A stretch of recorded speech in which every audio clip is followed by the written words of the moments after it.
Good morning और happy साबत आप सबको। भजन संहिता 100 वचन 4 कहता है, धन्यवाद के गीत संग लिए यहोवा के नगर में आओ, गुणगान के गीत संग लिए यहोवा के मंदिर में आओ।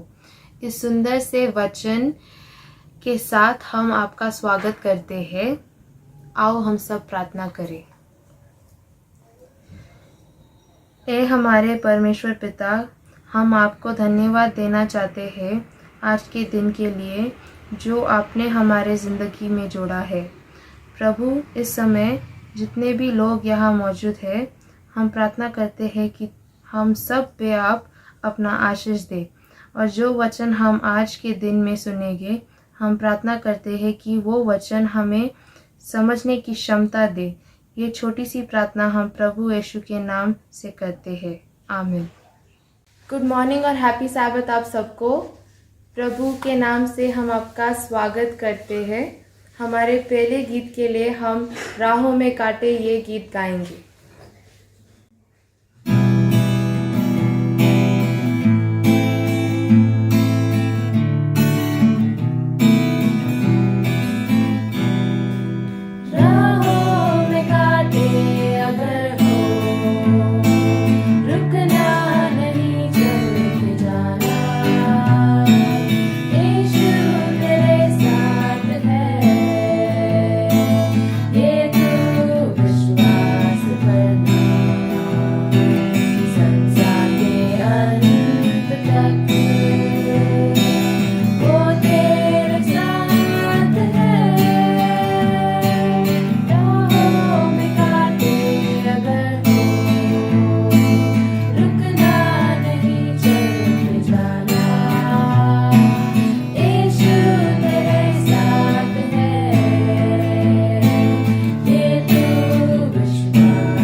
आज की सबसे बड़ी मिशन चुनौती में से एक ये है कि शहरों तक पहुंचना।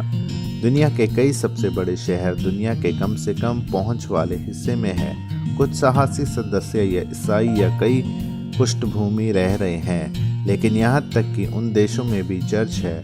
मजबूत उपस्थितियाँ बड़े शहरों में पुस्तक मंत्रालय में बहुत कम साहसी सदस्य है।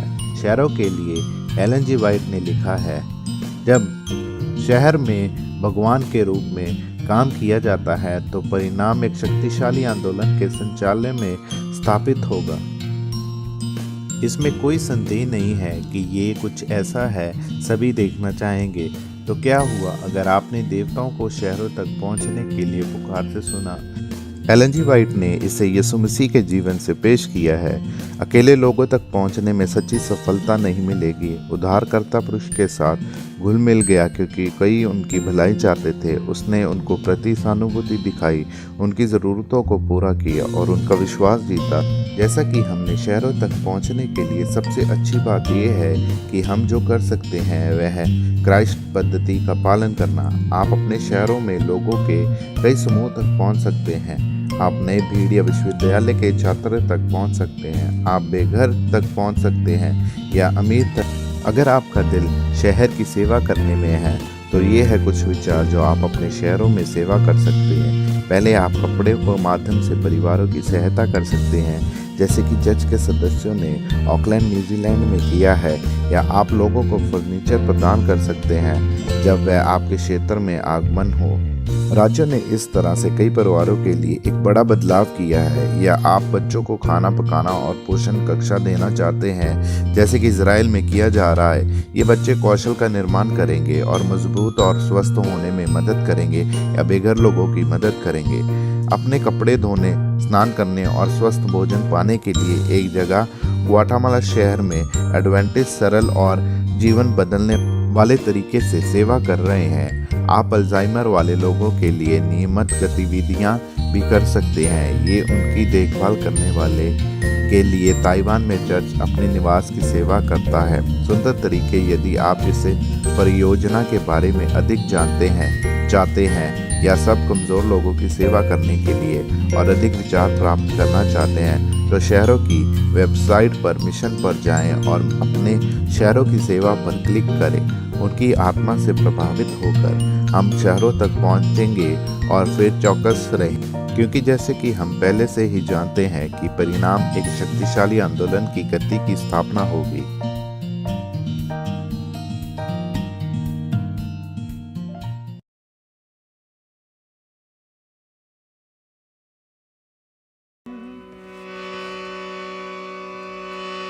जेड़ा सागरां दे उत्ते मंडरांदा आत्मा, ओ यहोवा यहोवा यहोवा है।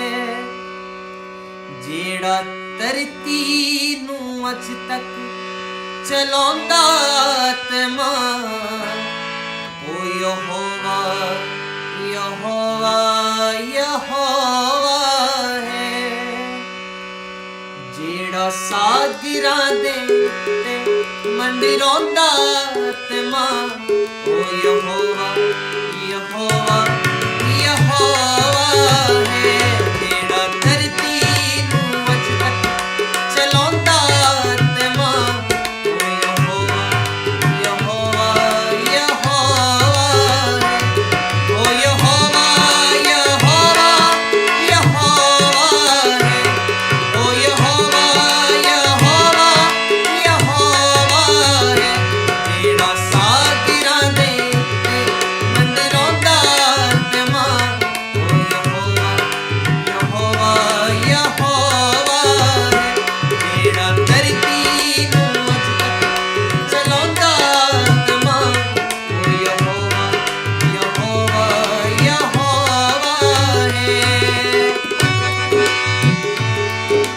मूसा नाल लोकां नूं चलांदा सी रहा, फिरौन दी गुलामी चों बचांदा सी रहा। मूसा नाल लोकां नूं चलांदा सी रहा, फिरौन दी गुलामी चों बचांदा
मुझ बई सी जलाई अपने नबी दी ओने शान सी वदई अपने नबी दी ओने शान सी वदई अपने नबी दी ओने शान सी वदई जिन्ने लिया दे मेरिया दा कीता खात्मा ओ यहोवा यहोवा यहोवा है जिन्ने लिया दे मेरिया दा कीता खात्मा ओ यहोवा यहोवा यहोवा ओ यहोवा यहोवा यहोवा ओ यहोवा यहोवा यहोवा है मेरा सागिरा दे मंदिरोंदा आत्मा ओ यहोवा यहोवा यहोवा है मेरा धरती नूं मजकर चलाउंदा आत्मा ओ यहोवा यहोवा यहोवा है।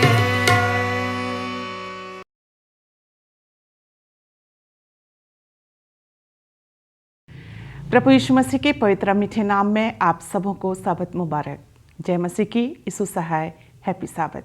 आप सभी दर्शकों का आज के हमारे साबत स्कूल पाठ के अध्ययन में हार्दिक स्वागत करना चाहती हूं और खुदा बाप का धन्यवाद करती हूं कि एक बार फिर से हमें मौका दिया कि हम सब मिलकर अपने साबत स्कूल पाठ का अध्ययन एक साथ कर सकते हैं। आज हमारे गेस्ट हैं पास्टर आर भारती और पास्टर फ्रैंकलिन। मैं आप दोनों का आज के हमारे साबत स्कूल पाठ के अध्ययन में हार्दिक स्वागत करना चाहती हूँ। इससे पहले कि हम आज के साबत स्कूल पाठ के अध्ययन में आगे बढ़ें, हम अपनी आंखों को बंद करेंगे और दुआ करेंगे। और पास्टर फ्रैंकलिन, आपसे गुजारिश करती हूँ कि दुआ में अगुवाई करें। आइए प्रार्थना करें। पिता परमेश्वर, एक बार फिर हम आपका धन्यवाद देते हैं आज के पवित्र सबत के लिए। आपने हमें एक और मौका दिया है कि एक बार फिर हम आज के सबत स्कूल पाठ का अध्ययन कर सकते हैं।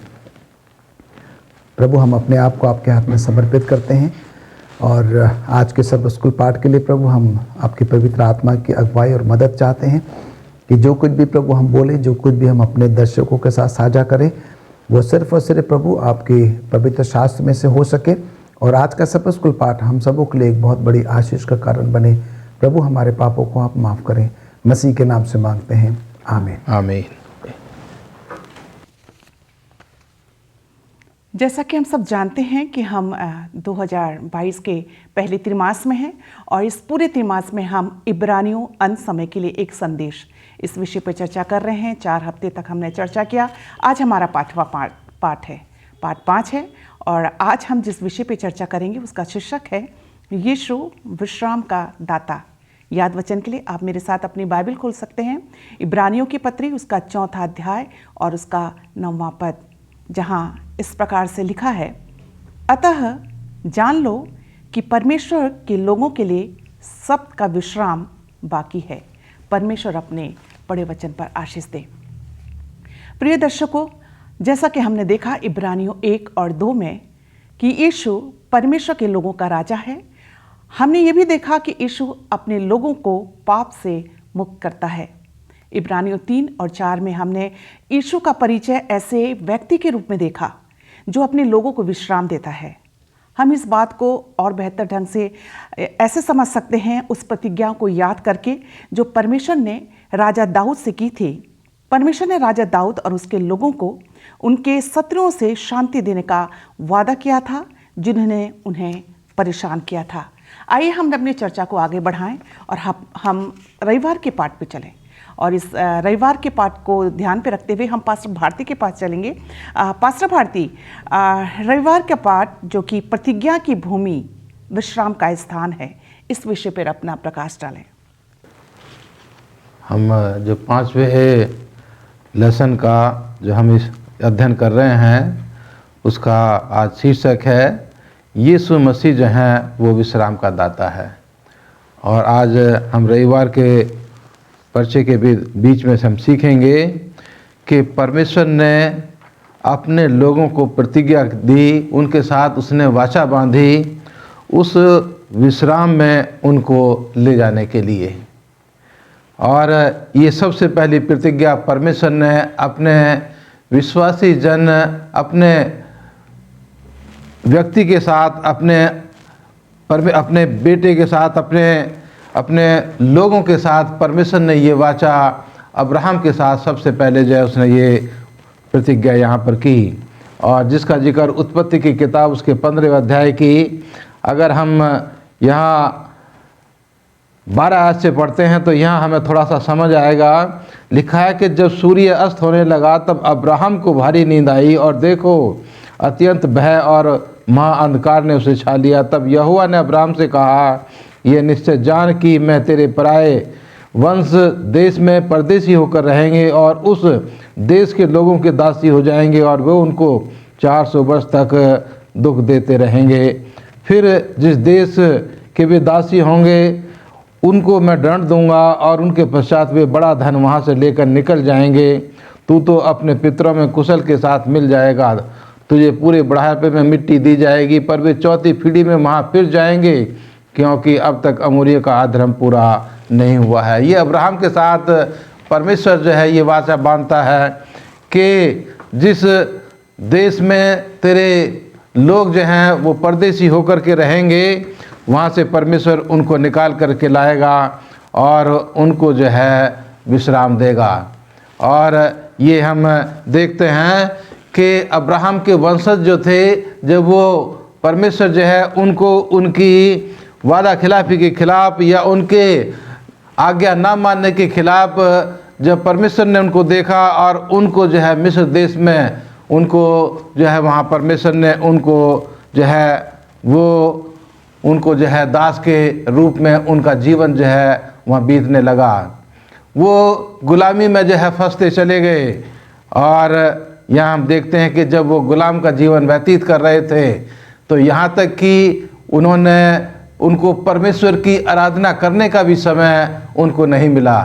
वहाँ के राजा फिरौन ने उनको जो है पूरे हफ्ते जो है वो काम करने के लिए उनको कहा, कोई उनके लिए छुट्टी नहीं थी कि वो किसी दिन इकट्ठे होकर के वो परमेश्वर की आराधना याद कर सकें या उसके नाम को ले सकें या अपने उस परिश्रम से जो वो करते थे वहाँ पर उससे वो विश्राम पा सकें। और परमेश्वर ने अपनी उस प्रतिज्ञा को जो उसने अब्राहम के साथ बांधी थी कि परमेश्वर जो है उनको परिश्रम से विश्राम में लेकर के जाएगा, तो वहाँ उसके लिए उसने मूसा और उसके भाई हारून को चुना और वो उनको वहाँ से निकाल करके जो है वो मुल्क के कनान में जो प्रतिज्ञा का देश था जहाँ पर आकर के वो विश्राम कर सकते थे उस देश में जो है वो उनको लेकर के आया।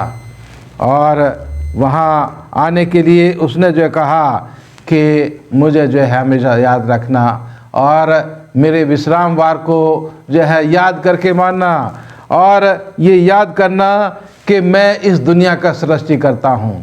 जब तुम विश्राम वार में प्रवेश करो तो ये दो खास बातें जो है याद रखना कि मैं इस दुनिया का सृष्टि करता हूँ और मैं तुम्हें उस गुलामी से निकाल करके यहाँ जो है वो लेकर के आया हूँ जहाँ पर तुम एक आज़ादी का जीवन जी सकते हो।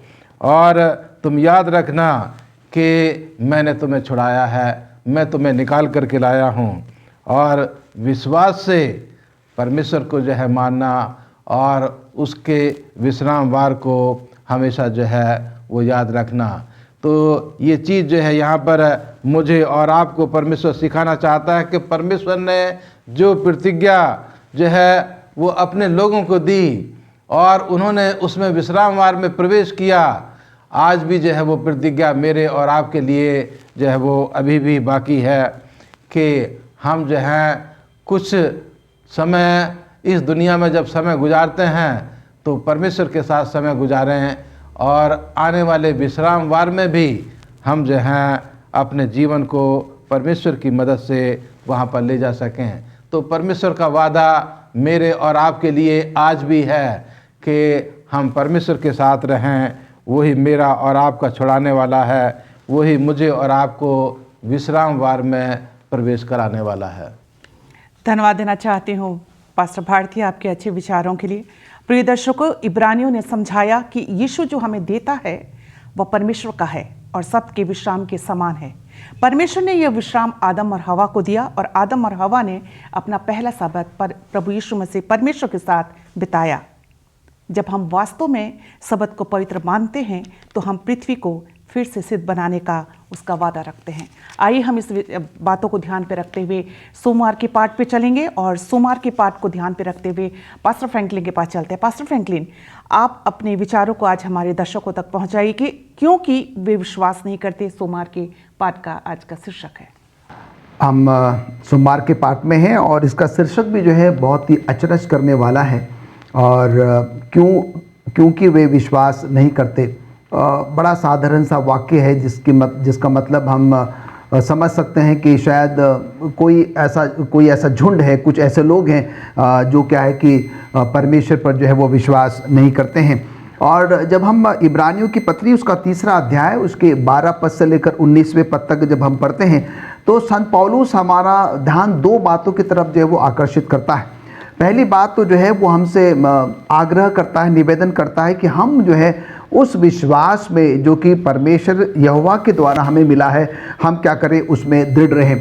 दूसरी बात जो है वो ये कहता है कि हमें किसी के भी बहकावे में, किसी की भी बातों में जो है वो आने की ज़रूरत नहीं है, जैसे कि हमारे बाप दादों ने किया, उन इजराइलियों ने किया, और उसका जो हश्र था, उसका जो अंजाम था, वो हम सब जो है बहुत अच्छे से जो है वो जानते हैं। और संत पौलुस कहता है कि अगर हम भी जो है किसी के बहकावे में आ जाते हैं, किसी की बातों में आ जाते हैं, तो हमारा भी जो है वो अंत वैसा ही होगा जैसे कि हमारे बाप दादों का, इजराइलियों का जो है वो हुआ है।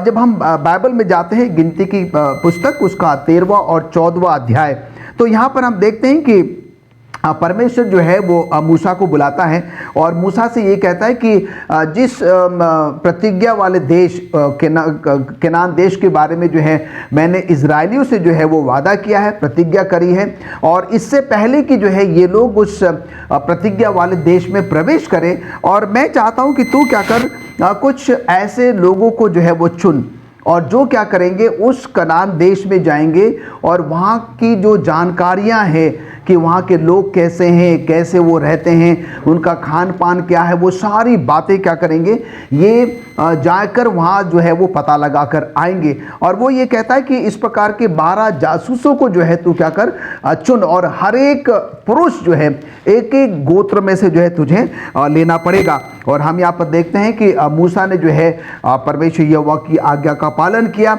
और उसने क्या कि सारे अपने गोत्रों में से जो है, उन 12 गोत्रों में से जो है एक एक ऐसा पुरुष जो कि उस गोत्र का प्रधान था, उनको क्या किया, नियुक्त किया, चुना, और उनको क्या किया, उस कनान देश की जो है वो में प्रवेश करने के लिए क्या किया, उनसे कहा कि तुम क्या करोगे, जाकर जो है एक भेदी के तौर पर जो है वहाँ की सारी जानकारियाँ क्या करोगे, मुझे जो है वो ला कर दोगे, जिससे कि इससे पहले कि जो है हम उस कनान देश में प्रवेश करें, हमें ये पता लग जाएगा कि भाई वहाँ सब कुछ जो है वो क्या और कैसे है। और हम यहाँ पर देखते हैं कि मूसा जो है इन लोगों को जो है वो नियुक्त कर देता है, और ये लोग जो है क्या करते हैं, उस कनान देश में जो है वो चले जाते हैं।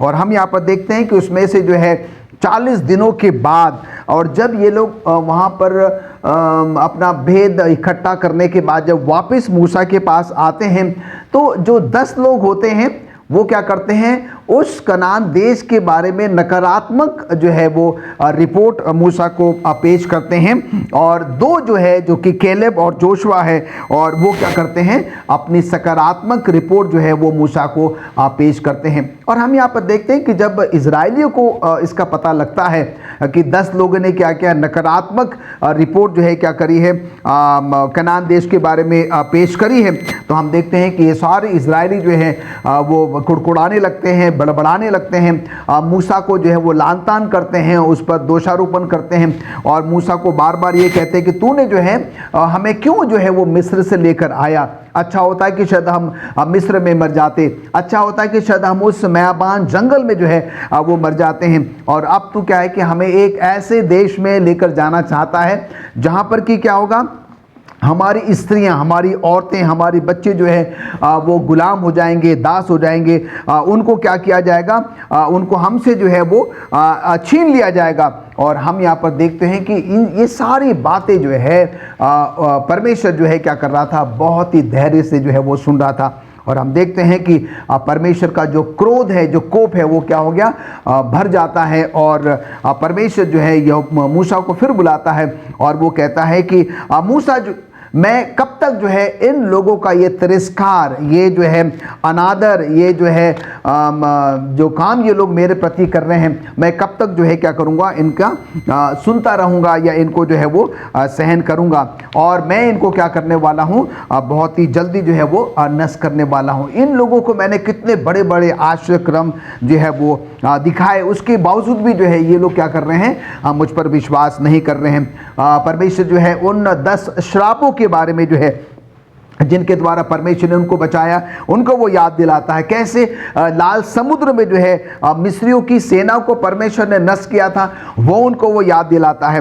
परमेश्वर उनको ये भी याद दिलाता है कि कैसे जो है परमेश्वर ने इजराइली के लिए क्या किया था, रोटी का जो है वो इंतज़ाम किया था। कैसे उसने चट्टान में से जो है पानी निकाल कर उनके लिए जो है वो इंतज़ाम किया था। कैसे बादल के रूप में जो है उनके लिए क्या बना था, वो एक साया जो है वो बना था। और परमेश्वर इस बात से इसलिए दुखी है, ये सारे जो चमत्कार है, आश्चर्यक्रम जो है इन इजराइलियों ने अपने आंखों से देखा था, और देखने के बाद भी क्या है कि वो उन पर क्या कर रहे हैं, परमेश्वर पर भरोसा नहीं कर रहे हैं। और इसलिए परमेश्वर ने मूसा से कहा कि अब मैं क्या है इनको नाश करने पर हम देखते हैं कि मूसा परमेश्वर से कहता है कि प्रभु अगर तू ऐसा करेगा तो जो लोग अब तक तेरे बारे में अच्छा सोचते हैं, जिन्होंने तेरे बारे में तेरी कीर्ति, तेरी बड़ाई, तेरी प्रशंसा जो है वो सुनी है, की है, तो जब उनको ये पता लगेगा कि तूने क्या किया, इन लोगों को मयाबान में, जंगल में जो है वो मार दिया या नष्ट कर दिया,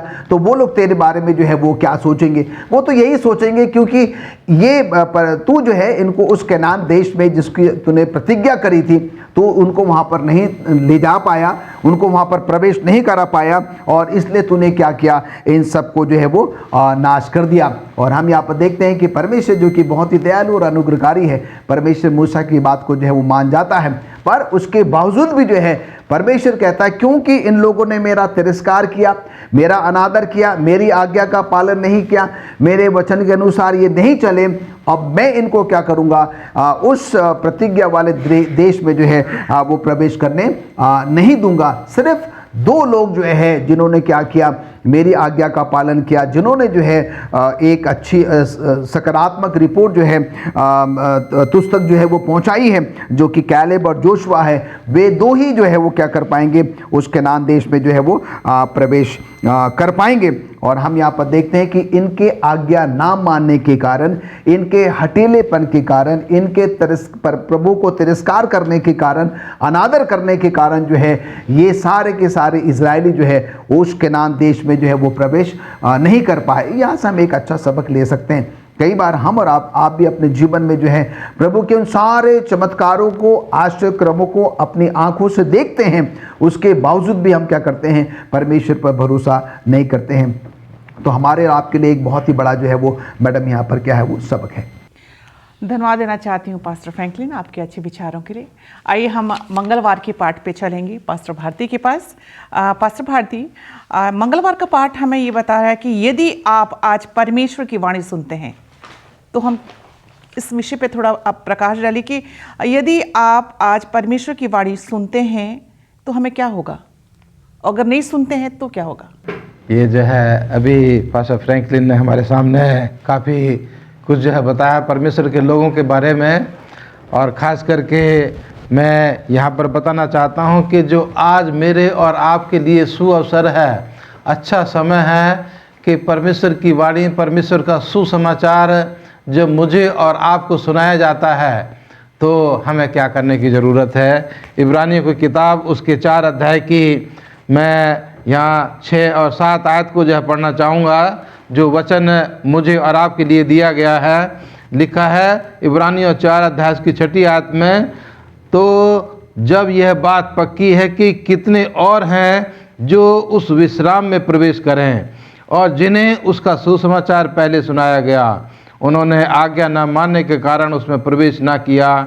इसलिए वह किसी विशेष दिन को ठहराकर इतने दिन के बाद दाऊद की पुस्तक में उसे आज का दिन कहता है, जैसे पहला क्या कहा गया, यदि आज तुम उसका सब सुनो तो अपने मनों को कठोर ना करो।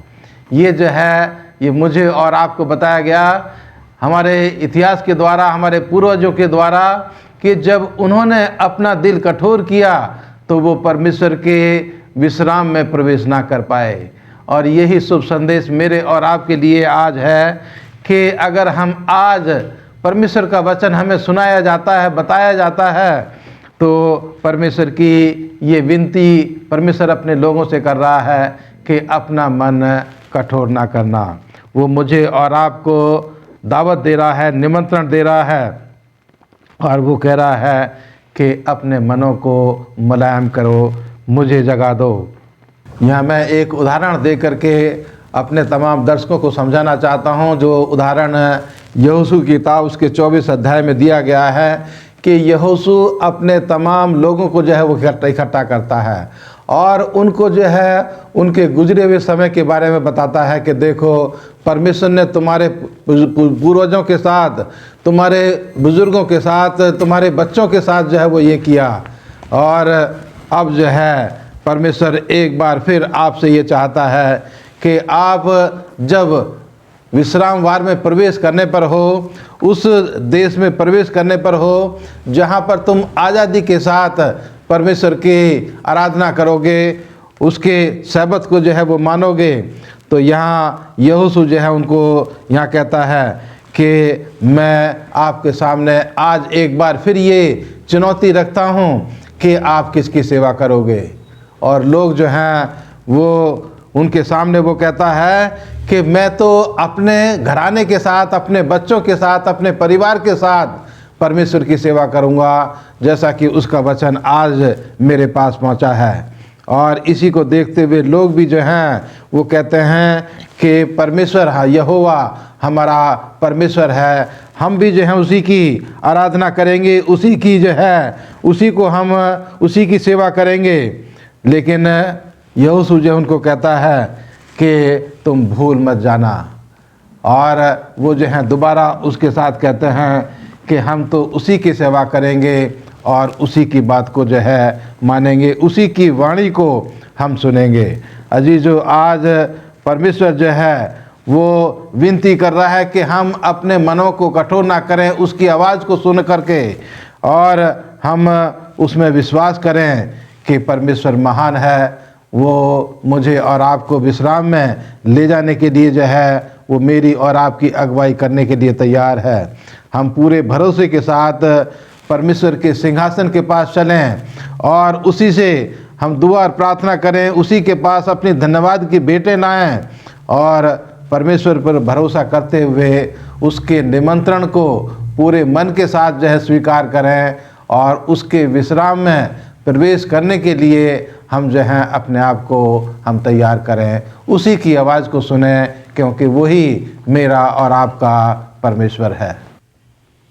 धन्यवाद देना चाहती हूँ पास्टर भारती आपके अच्छे विचारों के लिए। आइए हम बुधवार के पाठ पे चलेंगे और बुधवार के पाठ को ध्यान पे रखते हुए पास्टर फ्रैंकलिन, बुधवार के पाठ का शीर्षक है उसके विश्राम में प्रवेश करना। आप अपने विचारों को हमारे दर्शकों तक पहुँचाइए, उसके विश्राम में प्रवेश करना, इस विषय पे। बड़ा ही अच्छा शीर्षक है कि उसके विश्राम में प्रवेश करना।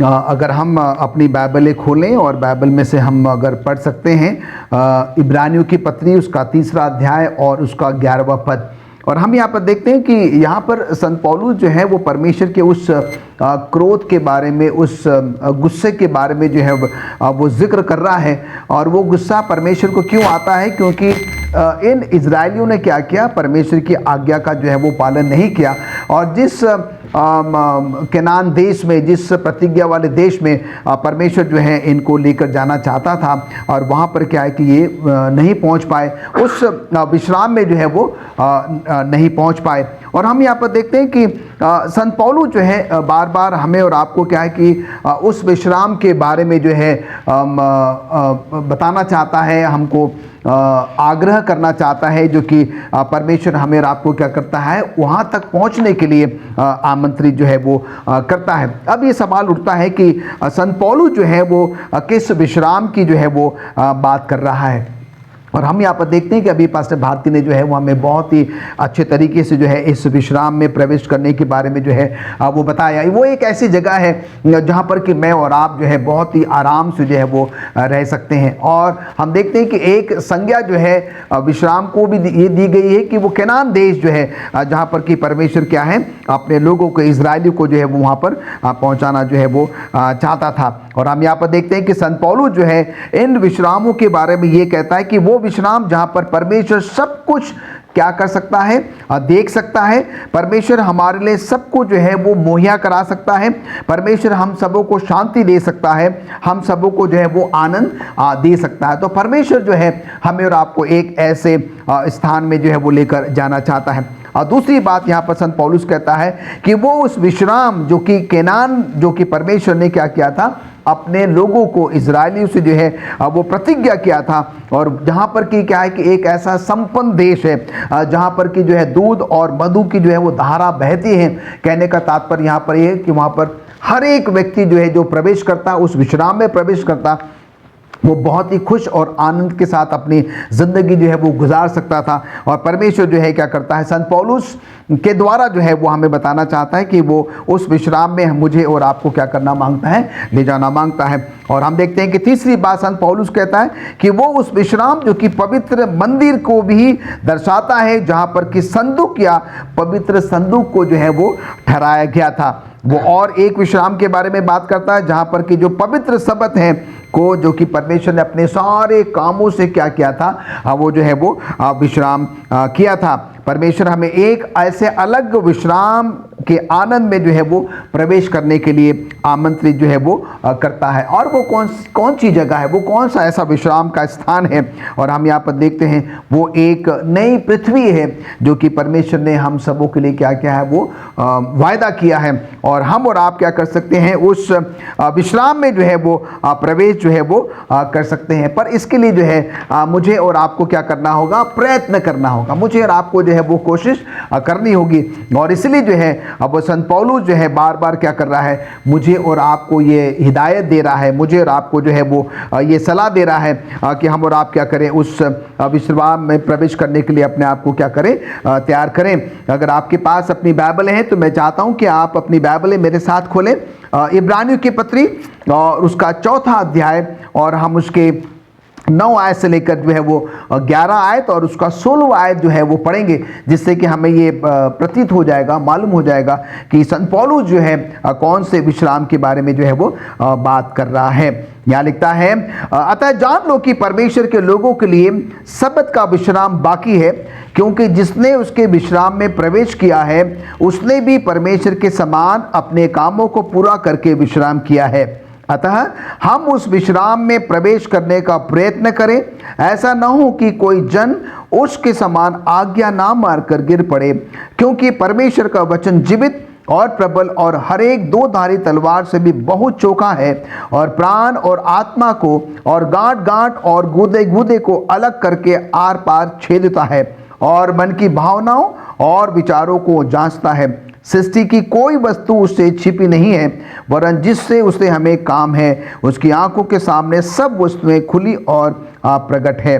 16वीं आयत को देखते हैं, इसलिए आओ हम अनुग्रह के सिंहासन के निकट हिवाए बांध कर चले कि हम पर दया हो और वो अनुग्रह पाए जो आवश्यकता के समय हमारी सहायता कर सके। तो हम यहाँ पर देखते हैं कि ये चंद आयतें जो है मुझे और आपको क्या कर रही है, उस विश्राम दिन के बारे में जो है वो बता रही है। और हम सब जो है आइए उस विश्राम दिन में प्रवेश करने के लिए जो है उन इजरायली से जो है, जो कि हमारे बाप दादा रहे हैं, उन सब एक बहुत बड़ा सबक लें। उन्होंने आज्ञा का पालन नहीं किया, इसलिए वो केनान देश में प्रवेश नहीं कर सके। और हम यहाँ पर देखते हैं कि हमें इसके आज के सब स्कूल पाठ से सबक मिलता है कि हम प्रभु परमेश्वर की आज्ञा का पालन करें और हम उसके भय में क्या करें, जीवन व्यतीत करें। और जिससे कि जो प्रतिज्ञा परमेश्वर ने केनान से की थी, इजरायलियों से की थी केनान देश में प्रवेश करने के लिए, और वही प्रतिज्ञा परमेश्वर आज हमसे और आपसे भी जो है वो कर रहा है। परमेश्वर हम सबों को उस स्वर्गीय केनान में जो है, उस प्रतिज्ञा वाले देश में, उस विश्राम में, अनंत विश्राम में जो है प्रवेश कराना चाहता है। पर इसके लिए जो है हम सबों को प्रयास करना होगा, प्रयत्न करना होगा, कोशिश करनी होगी, अपना संपूर्ण विश्वास और भरोसा जो है सिर्फ और सिर्फ प्रभु परमेश्वर पर रखना होगा। तभी हम और आप क्या है कि उस विश्राम में जो है, अनंत विश्राम में जो है वो हम प्रवेश कर सकते हैं। मैडम, धन्यवाद देना चाहती हूँ पास्टर फ्रैंकलिन आपके अच्छे विचारों के लिए। आइए हम बृहस्पतिवार की पाठ पे चलेंगे और बृहस्पतिवार के पाठ को ध्यान पे रखते हुए पास्टर भारती के पास चलते हैं। पास्टर भारती, बृहस्पतिवार का शीर्षक है स्वर्ग का स्वाद। आप इस विषय पे थोड़ा अपना विचारों को अपने हमारे दर्शकों तक पहुँचाइए कि स्वर्ग का स्वाद क्या है। ये थर्सडे का जो पाठ है, जो उसका जो शीर्षक है स्वर्ग का स्वाद, उसके बारे में मैं आपको बताना चाहता हूँ कि मैं और आप इस दुनिया में रहते हुए उस स्वर्गीय विश्राम का कुछ थोड़ा सा स्वाद हम इस दुनिया में रहते हुए हम उसको देख सकते हैं, चख सकते हैं। और इसके लिए परमेश्वर ने इंतज़ाम किया है अपने लोगों के लिए, जो निर्गमन की किताब और उसके 8 से 11 आयत में यहाँ पर बताया गया है कि तू विश्राम दिन को पवित्र मानने के लिए स्मरण रखना। 6 दिन तो तू परिश्रम करके अपना सब काम काज करना, परंतु 7वां दिन तेरे परमेश्वर यहोवा के लिए विश्राम दिन है। उसमें ना तो किसी भांति का काम काज करना, ना तेरा बेटा, ना तेरी बेटी, ना तेरा दास, ना तेरी दासी, क्योंकि 6 दिन में यहोवा ने आकाश और पृथ्वी और समुद्र और जो कुछ उसमें है सबको बनाया। आज 7वें दिन विश्राम किया, इस कारण यहोवा ने विश्राम दिन को आशीष दी और उसको पवित्र ठहराया। ये आज्ञा परमेश्वर ने मुझे और आपको इस दुनिया में रहते हुए दी है, और ये वादा उसने किया है कि जिस तरह से मैंने अपने सारे कामों से विश्राम किया, उसी तरह से तुम भी इस दुनिया में रहते हुए हर हफ्ते काम करने के बाद, 6 दिन जो है काम करने के बाद अपने परिश्रम से जो है तुम विश्राम पाना, और उस दिन जो है मुझ सृष्टिकर्ता को याद रखना, याद करना, मेरे नाम के गीत गाना और याद करना, क्योंकि मैं ही इस दुनिया का सृष्टिकर्ता हूँ। अजीज़ो, यही इब्रानियों की किताब उसके 4 अध्याय में जो पास्टर फ्रैंकलिन ने अभी पढ़ा कि ये वादा मेरे और आपके लिए, इस दुनिया के लोगों के लिए आज भी कायम है कि हम इस दुनिया में रहते हुए हम जब सैबत को हम परमेश्वर की आराधना करते हैं, उसके साथ जो है बैठते हैं, अपने विश्राम से, अपने परिश्रम से विश्राम पाते हैं और परमेश्वर को याद करते हैं, तो हम उस वक्त जब परमेश्वर की आराधना करते हुए होते हैं तो हम अपने मनों को परमेश्वर के साथ लगाते हैं और थोड़ा सा एहसास कर सकते हैं कि हम एक शांति का जीवन, एक खुशी का जीवन हम इस दुनिया में परमेश्वर के साथ गुजारते हैं। लेकिन ये पूरा विश्राम जो है उस वक्त पूरा होगा जब हम इस दुनिया के सफ़र को पूरा करके और परमेश्वर के उस स्वर्गीय कनान में प्रवेश करेंगे और पूरी तरह से हम परमेश्वर के साथ हम जो बैठेंगे और उसके नाम की हम्द व सना के गीत, उसकी आराधना हम हमेशा करते रहेंगे, तो उस वक्त हमारा विश्राम पूरी तरह से जो है वो पूरा होगा। और इसके लिए हमारे कुछ यहूदी विचारक जो हैं वो कहते हैं, चार्ल्स स्मिथ जो है कहते हैं कि 7वां दिन मेरे और आपके लिए एक चित्र की तरह दिखाया गया है, और ख़ास करके उन लोगों के लिए कि जो मृत हैं, जो अपनी कब्रों से जागेंगे, और तब उनके लिए एक विश्राम का नया अध्याय जो है वो शुरू होगा। ये एक यहूदी विचारक हैं चार्ल्स स्मिथ, वो कहते हैं कि जो लोग कब्रों में हैं वो जीवित होंगे और एक नए विश्राम में प्रवेश करेंगे। एक और उनके रब्बी हैं अकीबा, वो भी जो कहते हैं कि तू ही, वो भी लिखते हैं कि तू ही हमारा स्वामी है जो पृथ्वी को नियंत्रण करता है। और आखिर में जो है वो यहाँ पर कहते हैं कि यहोवा जो उनको कहता है कि तुम्हें स्वर्ग मिलेगा। हमारे पास पहले से ही क्या है जो हमें स्वर्ग दिखा सकता है। और ये रबी जो उनको कहते हैं कि तुम्हें परमेश्वर ने सब्त का दिन दिया है, जो तुम्हें स्वर्ग के सब्त की जो सच्चाई है, जो चित्रण है, जो स्वाद है, उसको जो है तुम इस दुनिया में रहते हुए कुछ हद तक उसको टेस्ट कर सकते हो, उसको तुम उसका आनंद ले सकते हो। तो अजीजों, सब्त का दिन मेरे और आपके लिए आनंद का दिन है, परमेश्वर का धन्यवाद देने का दिन है और खुशी मनाने का दिन है और उसकी प्रतिज्ञाओं में विश्वास करने का भी दिन है कि हम उसकी प्रतिज्ञाओं में विश्वास करते हुए हम उसकी दया और उसकी क्षमा को जो है याद करते हुए हम उसकी मदद से हम अपने जीवन में जो है वो हम कामयाब हों और उस स्वर्गीय कनान के लिए हम उसकी मदद से अपने जीवन को तैयार कर सकें और स्वर्गीय विश्राम में हम परमेश्वर के साथ हम प्रवेश कर सकें। यही यहाँ पर मुझे और आपको बताया गया है कि इस दुनिया में रहते हुए हम परमेश्वर के विश्रामवार में उसकी महिमा के गीत हमेशा गाते रहें और स्वर्गीय विश्राम के लिए अपने आप को तैयार करें। धन्यवाद देना चाहती हूँ पास्टर भारती आपके अच्छे विचारों के लिए। आइए हम शुक्रवार के पाठ पे चलेंगे और शुक्रवार के पाठ पर प्रकाश डालेंगे पास्टर फ्रैंकलिन। हम शुक्रवार के पाठ में हैं और जैसे कि हम जानते हैं कि शुक्रवार का पाठ जो है वो कुछ अतिरिक्त विचारों के साथ जो है हम उस पर मनन करते हैं, चिंतन करते हैं और ख़ास तौर से जो है हम मिसेस एलन जी वाइट जो कि हमारी नबिया हैं, भविष्यवक्तिनी हैं, उनके कुछ विचारों को जो है हम क्या करते हैं सब स्कूल पाठ के उस संदर्भ में जो है वो क्या कहना चाहती हैं, वो क्या जोड़ना चाहती हैं, हम उस पर क्या करते हैं वो विचार करते हैं। और इससे पहले कि जो है मैं मिसेस एलन जी वाइट के उन विचारों को आपके साथ साझा करूं, हम देखते हैं कि संत पौलुस जो है आज के संपूर्ण सब स्कूल पाठ में हमें बार बार जो है उस अनंत विश्राम के बारे में क्या करना मांग रहा है, हम सभी का ध्यान आकर्षित करना मांग रहा है। अभी पास्टर भारती ने जो है हमें सबत के बारे में बताया है कि सबत में हमें क्या करना चाहिए, क्या नहीं करना चाहिए। अगर हम और आप उस अनंत विश्राम में, उस अनंत सबत में प्रभु परमेश्वर के साथ,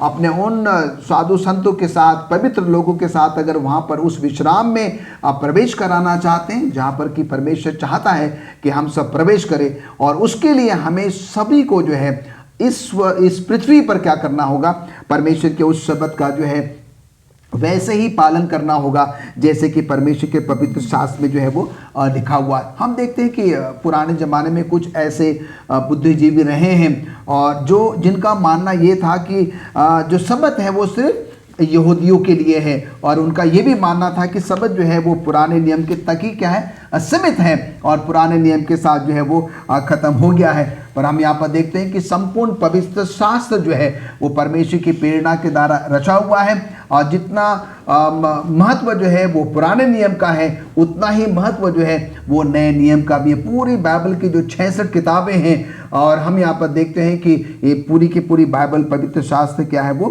परमेश्वर के बारे में जो है वो हमें बताती है।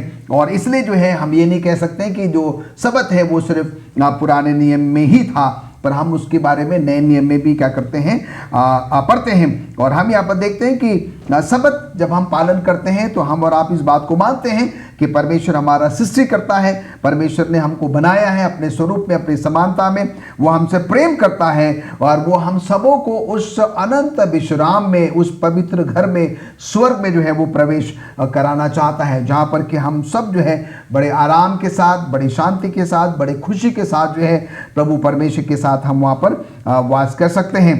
पर वहाँ पर हम और आप तभी पहुँच सकते हैं जब हम क्या करेंगे, अपना संपूर्ण विश्वास और भरोसा जो है सिर्फ और सिर्फ प्रभु परमेश्वर पर रखेंगे, और उसका जो पवित्र शब्द है जो कि परमेश्वर के वचन में हमें बताता है कि उसका कैसे कैसे पालन करना है, और अगर हम यहाँ पर रह के उसका पालन करेंगे और तभी जो है हम उस स्वर्गीय घर में जो है उस बड़े विश्राम में जो है वो प्रवेश कर सकेंगे। और अब जो है मैं आपके साथ मिसेस एलन जी वाइट का एक विचार आपके साथ बांटना चाहता हूँ, जो कि step to Christ page number 70 और 71 में 70 और 71 में जो है वो अंकित है। यहाँ पर लिखता है कि जब यीशु हमारे दिलों में रहता है तो हमें शांति और आराम मिलता है।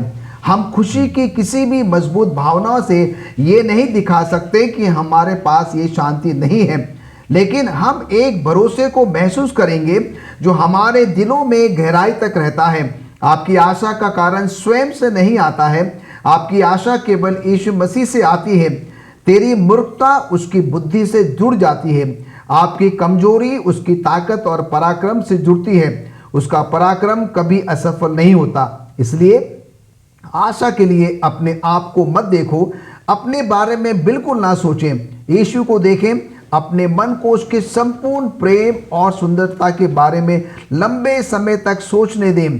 केवल यीशु के बारे में सोचें। वो स्वार्थी नहीं था, उसका हृदय बिना अहंकार के था, वो अपराध बोध से मुक्त था, वो पवित्र था, उसका प्रेम स्वर्ग में या पृथ्वी पर किसी भी चीज़ से मेल नहीं खा सकता है। इस विचार को ये विषय बनाए जिसके बारे में मैं आप क्या सोचते हैं, यीशु और उसका प्रेम। Mrs Ellen G White, step to Christ, page number 70 and 71। तो हम यहाँ पर देखते हैं कि हमारी जो नबिया हैं वो भी हमें जो है क्या करना मांग रही है, ये संदेश देना मांग रही है कि कैसे हम और आप क्या कर सकते हैं, अपना संपूर्ण विश्वास और भरोसा जो है प्रभु परमेश्वर पर रख सकते हैं। अगर हम और आप क्या करते हैं, उस अनंत विश्राम में, उस स्वर्ग में जो है वो प्रवेश करना चाहते हैं। आइए हम और आप उन सारी गलतियों को जो है वो ना दोहराएं जो कि हमारे बाप दादों ने, हमारे इजराइलियों ने क्या किया, जिसके वजह से जो है वो उस प्रतिज्ञा वाले देश में, कनान देश में प्रवेश नहीं कर पाए। अगर हम और आप भी अगर ऐसा ही करते हैं तो परमेश्वर ने जो हमसे वायदा किया है, प्रतिज्ञा किया है, उस स्वर्गीय कनान के बारे में हम और आप भी जो है शायद उसमें प्रवेश ना कर पाए। धन्यवाद देना चाहती हूँ पास्टर फ्रैंकलिन आपके अच्छे विचारों के लिए। प्रिय दर्शकों, जैसा कि आज हमने सीखा, यीशु विश्राम का दाता, ये हमारी चौथी आज्ञा को भी दर्शाता है कि remember the Sabbath day to keep it holy, विश्राम दिन को पवित्र मानने के लिए स्मरण रखना। प्रिय दर्शकों, जब हम सब्त मनाते हैं तो हमें याद आता है कि परमेश्वर ने हमें बनाया है।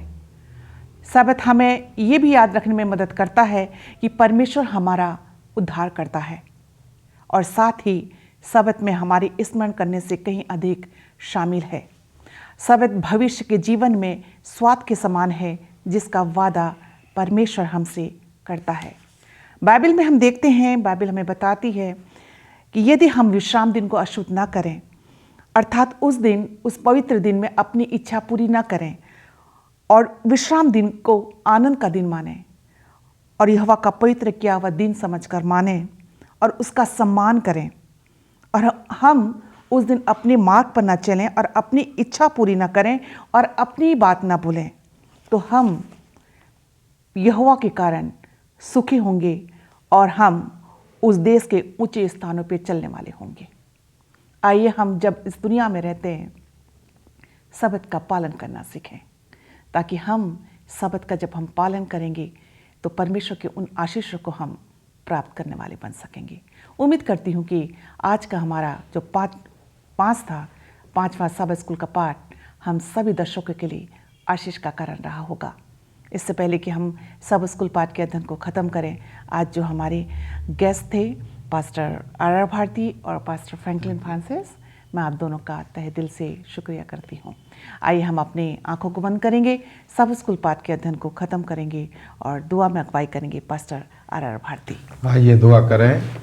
जमीन और आसमान के बनाने वाले परमपिता परमेश्वर, इस दुनिया के सृष्टिकर्ता, हमारे मालिक, हम तेरे पास आते हैं क्योंकि हम जानते हैं कि तू इस दुनिया का सृष्टिकर्ता है।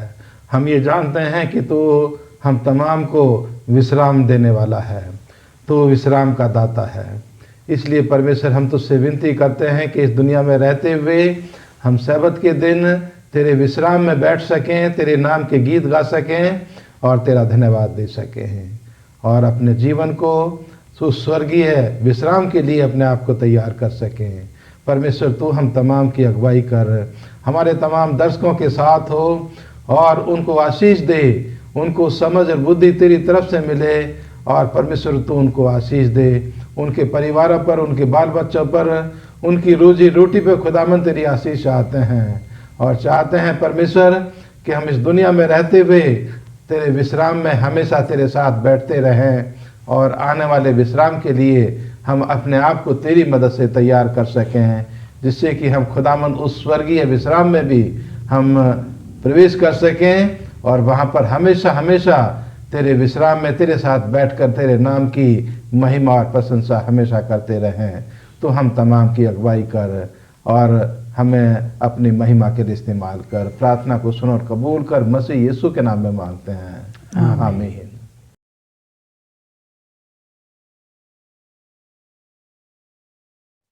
परमेश्वर को पहले रखना मुश्किल हो सकता है। हम यहूदा से क्या सीख सकते हैं जिसने परमेश्वर को पहले रखने से इनकार कर दिया? अन्य शिष्यों का मानना था कि यहूदा सिद्ध था, वह होशियार और बहुत सक्षम था। वह यह भी मानता था कि यीशु वादा किया गया मसीहा है। यहूदा यीशु के राज्य में उच्च पद प्राप्त करने के लिए यीशु का बारीकी से अनुसरण करना चाहता था, इसलिए यहूदा ने खुद को पहले रखा। एलन जी वाइट बताती हैं कि वह यीशु का सेवक तो बना, परंतु वह खुद में कोई आत्मिक बदलाव न ला पाए। उसे लगा कि वह अपने निर्णय और विचारों को बनाए रखेगा, और उसने आलोचना और आरोप लगाने का स्वभाव विकसित किया। अन्य शिष्यों को देखते हुए एलन वाइट कहती हैं, उसका मानना था कि चर्च कभी भी अदूरदर्शी अगुओं के साथ नहीं बढ़ सकता। अपने अनुमान में वह इस कारण के लिए एक सम्मान था, और इस तरह उसने हमेशा अपना प्रतिनिधित्व किया। लेकिन यहूदा इस बात से अनजान था कि शैतान उसे यीशु के दूसरे चेलों को तुच्छ और खुद को पहले रखने के लिए उसकी अगुवाई कर रहा था।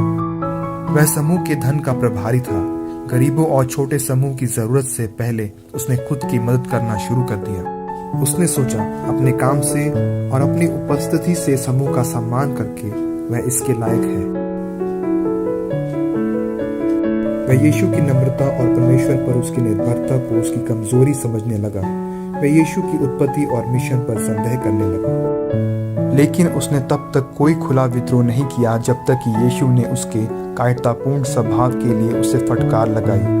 मरियम द्वारा यीशु का अभिषेक करने के बाद घायल अभिमान और बदला लेने की इच्छा ने यहूदा से वो करवाया जो उसने यीशु के साथ किया।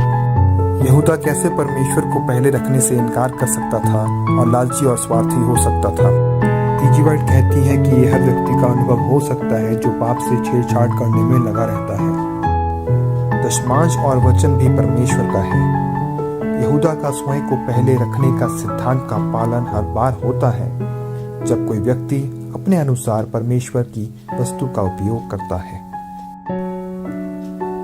परमेश्वर आपको और मुझे प्रेरित करता है कि हम जो कुछ भी करते हैं उसमें स्वर्ग राज्य को पहले स्थान पर रखें। पैसा परमेश्वर का आशीर्वाद तभी है जब हम यीशु को अपने दिल में स्वार्थ को हराने की अनुमति देते हैं। यहूदा ने परमेश्वर को पहले रखने से इनकार किया। परिणाम उसके और उसके आसपास के लोगों के लिए भयानक थे। परमेश्वर का प्रेम हमें उसके राज्य को पहले रखने के लिए विवश करता है। यहूदा का उदाहरण आज हमारे लिए एक चुनौती है। जब हम अपना दशमांश और वचन लौटाते हैं तो हमें चेतावनी दी जाती है कि हम परमेश्वर को पहले रखें।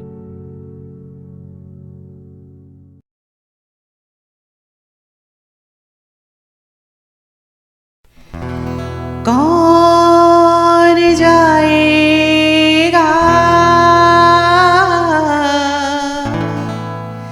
कौन जाएगा,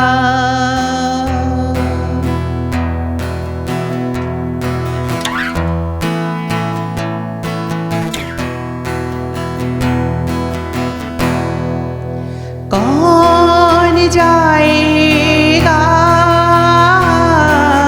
कौन मेरे लिए, कौन जाएगा, कौन मेरे लिए। प्रभु तू मुझको भेज, मैं जाऊंगी।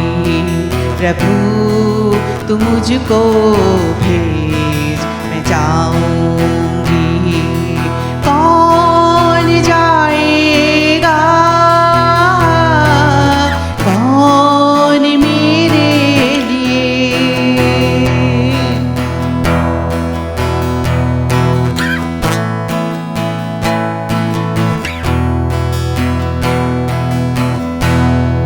बगैर कोई जाए वहाँ भी कैसे लाए माँ, बगैर लिए मेरा नाम भी कैसे पाए नज़ार। कौन जाएगा, कौन जाएगा,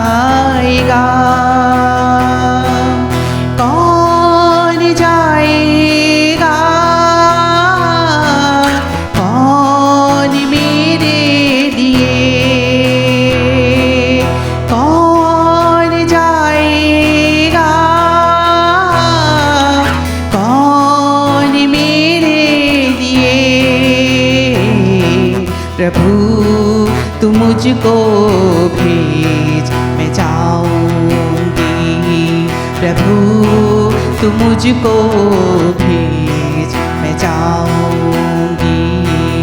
कौन जाएगा, कौन मेरे लिए,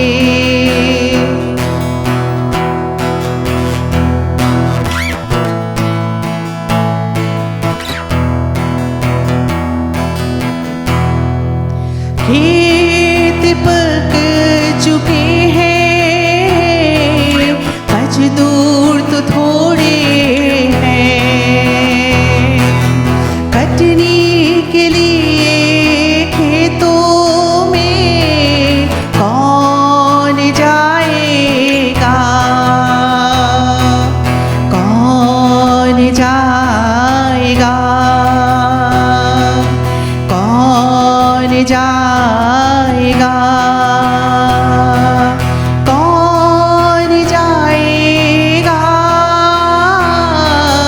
कौन मेरे लिए, कौन जाएगा, कौन मेरे लिए। प्रभु तू मुझको भेज मैं जाऊंगी, प्रभु तू मुझको भेज मैं जाऊंगी। कौन जाएगा, कौन मेरे लिए,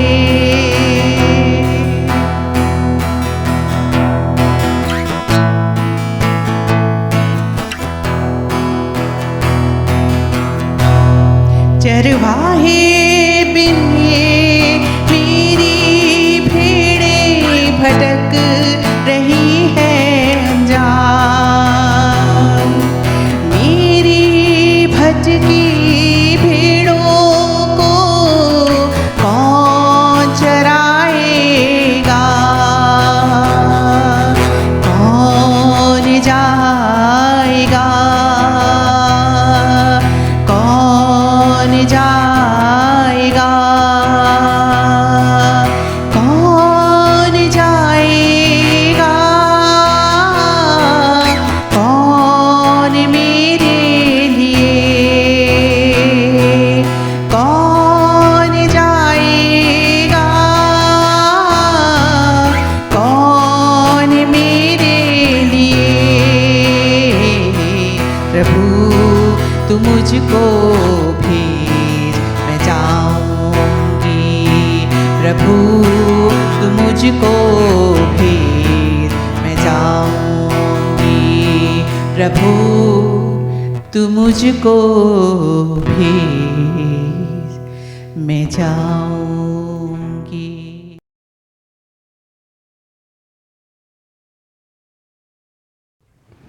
आप सभी को सबत बहुत बहुत मुबारक हो। यीशु साहब और हैप्पी साबत। आज का दिन आनंद का दिन है, खुशी का दिन है। और प्रियो, हम सब जानते हैं कि आज का दिन आनंद का दिन और खुशी का दिन क्यों है, क्योंकि आज जो है विश्राम दिन है, आज पवित्र दिन है, आज आशीषित किया हुआ दिन है। और आज का दिन जो है परमेश्वर ने मुझे और आपके लिए जो है वो अलग रखा हुआ है। और आज हम और आपको परमेश्वर के पिता प्रभु यीशु मसीह के साथ मिलने का दिन है, उसके साथ समय व्यतीत करने का दिन है, उसकी स्तुति और आराधना करने का दिन है और उसका धन्यवाद देने का दिन है। हम परमेश्वर का धन्यवाद देते हैं कि परमेश्वर ने हम सबों को जो है अब तक महफूज रखा है, हम सबों की ज़रूरतों को पूरा किया है। हमें हर दुख, हर तकलीफ़, हर मुसीबत, हर बीमारी से प्रभु ने हमको बचाया है। अगर हम दुनिया की तरफ मुड़कर देखें तो हम सब बहुत ही भली भांति जानते हैं कि हमारे चारों तरफ जो है जो हालात हम देख सकते हैं, हम अनुभव करते हैं। और हम देखते हैं कि प्रत्येक क्षण जो है कोई न कोई व्यक्ति जो है इस दुनिया से रुखसत हो रहा है। और जब हम अपने आप को उन लोगों से तुलना करते हैं प्रियो, तो हम बिल्कुल भी अच्छे नहीं हैं, हम बिल्कुल भी इस लायक नहीं हैं, हम जो है वो डिज़र्व नहीं करते हैं। पर आज अगर हम सब इस पृथ्वी पर जिंदा हैं तो ये प्रभु परमेश्वर की दया है और आप परमेश्वर का जो है वो अनुग्रह है। और पूरे बीते सप्ताह जो है प्रभु परमेश्वर ने हमको संभाला, पूरे बीते वर्ष प्रभु परमेश्वर ने हम सबों को संभाला है और एक नया वर्ष प्रभु ने हम सबों को दिया है। आइए बड़े ही धन्यवादी हृदय के साथ हम प्रभु परमेश्वर के पास क्या करें, हम जाएं। परमेश्वर के वचन में हम पढ़ते हैं कि 6 दिन परमेश्वर हमें और आपको देता है, हमारे लिए, हमारे परिवार के लिए, हमारे समाज के लिए। पर जो 7वां दिन है, जो पाक और पवित्र दिन है, प्रभु के द्वारा जो है बिल्कुल भी अलग किया हुआ दिन है। और इस दिन जो है परमेश्वर चाहता है कि हम प्रभु के लोग जो हैं उसकी स्तुति करें, उसकी आराधना करें, उसके साथ जो है वो हम क्या करें, समय व्यतीत करें। आइए इन्हीं बातों को ध्यान में रखते हुए जो है आइए हम अपनी आंखों को बंद करेंगे और प्रभु परमेश्वर से प्रार्थना करेंगे। स्वर्गीय पिता परमेश्वर पिता, बड़ी ही नम्रता और दीनता के साथ मैं आपका खादिम आपके पास आता हूँ। प्रभु धन्यवाद देता हूँ कि आज आपने मुझे अपने वचन को साझा करने के लिए चुना है। प्रभु मैं तो नाचीज़ और नापाक व्यक्ति हूँ, मुझ में कोई ऐसी खूबी, कोई ऐसी लियाकत नहीं है। प्रभु मेरे होठों को छुएं कि जो कुछ भी मैं बोलूँ मैं नहीं, पर मेरे द्वारा आपकी पवित्र आत्मा बोले। और आज का वचन प्रभु हम सबों के लिए एक बहुत बड़ी आशीष का कारण बन सके। प्रभु हमारे पापों को आप माफ़ करें, प्रभु यीशु मसीह के नाम से मांगते हैं, आमीन। मैं चाहता हूँ कि आप मेरे साथ अपनी बाइबल खोलें। पहला थिस्सलुनीकियों उसका 5वां अध्याय और उसकी 24वीं आयत। पहला थिस्सलुनीकियों उसका 5वां अध्याय और उसकी 24वीं आयत। और आज थोड़ा समय जो है हम इस आयत पर क्या करेंगे, मनन करेंगे। और बाइबल यहाँ पर इस प्रकार से कहती है, तुम्हारे बुलाने वाला सच्चा है और वो ऐसा ही करेगा। तुम्हारा बुलाने वाला सच्चा है और वो ऐसा ही करेगा। और हम यहाँ पर देखते हैं कि यहाँ पर जो है प्रभु परमेश्वर अपने इन वचनों के द्वारा जो है वो हमें और आपको ये बताना चाह रहा है कि परमेश्वर ने जिसने कि हम सबों को बुलाया है और वो क्या है, वो सच्चा है और वो अपनी प्रतिज्ञा को जो है वो पूरा भी करता है। हम परमेश्वर के इस पवित्र शास्त्र में जो है ऐसे बहुत सारे चरित्रों के बारे में जो है पढ़ते हैं, उन बच्चों के बारे में पढ़ते हैं, उन लोगों के बारे में पढ़ते हैं जिसको कि परमेश्वर ने क्या किया है, अपने काम के लिए जो है वो बुलाया है। और हम यहाँ पर देखते हैं कि जब हम इन चरित्रों के बारे में पढ़ते हैं, जब हम इन चरित्रों के बारे में मनन करते हैं, तो सचमुच में जो है जब हम इनके जीवनों को देखते हैं, इनके उन कामों को देखते हैं जिनके लिए परमेश्वर ने जो इनको बुलाया है, और हम यहाँ पर देखते हैं कि इन लोगों ने क्या किया, परमेश्वर की बात को सुना, परमेश्वर का कहना माना और जैसे परमेश्वर ने कहा और वैसे ही जो है वो करते चले गए। हम यहाँ पर अब्राहम के बारे में जानते हैं। हम अगर बाइबल अपनी खोलेंगे तो हम उत्पत्ति उसका 12वां अध्याय उसकी 1 से लेकर 3 आयत तक यहाँ पर अब्राहम के बारे में जिक्र है। और वहाँ पर लिखता है कि परमेश्वर ने जो है अब्राहम को आशीष दी और जो भी प्रतिज्ञाएं परमेश्वर ने अब्राहम से की थी उसको क्या किया, पूरा किया। हम सब अब्राहम की कहानी के बारे में बहुत अच्छे से जानते हैं और हम देखते हैं कि परमेश्वर जो है अब्राहम से बहुत खुश था और परमेश्वर ने क्या किया, अब्राहम को जो है विश्वासियों का पिता गिना जाना जो है वो बेहतर समझा और उनको विश्वासियों की पिता की जो है वो संज्ञा दी, उसको जो है वो नाम दिया। तो हम यहाँ पर देखते हैं कि परमेश्वर ने जब अब्राहम को बुलाया, अब्राहम ने जो है परमेश्वर की आवाज़ को सुना और वो क्या हो गया, परमेश्वर के उस सेवा टहल करने के लिए जो है वो निकल गया। हम जो है मूसा के बारे में जानते हैं। बाइबल में अगर हम पढ़ेंगे निर्गमन उसका 33वां अध्याय और उसके 17वें पद में यहाँ पर लिखता है कि परमेश्वर ने जो है मूसा को क्या किया, नाम लेकर जो है वो बुलाया और परमेश्वर ने मूसा का हाथ थामा और उसके द्वारा जो है क्या करी, अपनी इच्छा जो है वो पूरी करी। और हम यहाँ पर देखते हैं बाइबल ये बताती है कि मूसा को परमेश्वर ने मूसा को क्या किया, एक अगुवे के तौर पर चुना और इज़राइलियों को जो है उस मिस्र की गुलामी से आज़ाद करने के लिए, स्वतंत्र करने के लिए जो है वहाँ से उनको बाहर निकाल कर जो है उस प्रतिज्ञा वाले देश में जो कि केनान देश था उसके लिए वो क्या करता है, तैयार करता है। और हम देखते हैं कि मूसा भी जो है वो परमेश्वर की बात को मानता है और परमेश्वर की इच्छा को पूरा करता है और वो उन इज़राइलियों को जो है उस गुलामी से क्या करता है, मिस्र देश से बाहर निकालता है। और उस जो है मयाबान में भी जो है हम देखते हैं कि वो इजरायलियों की देखभाल करता है परमेश्वर के आदेश के अनुसार और उस केनान देश की वो क्या करता है, उनको अग्रसर जो है वो कराता है।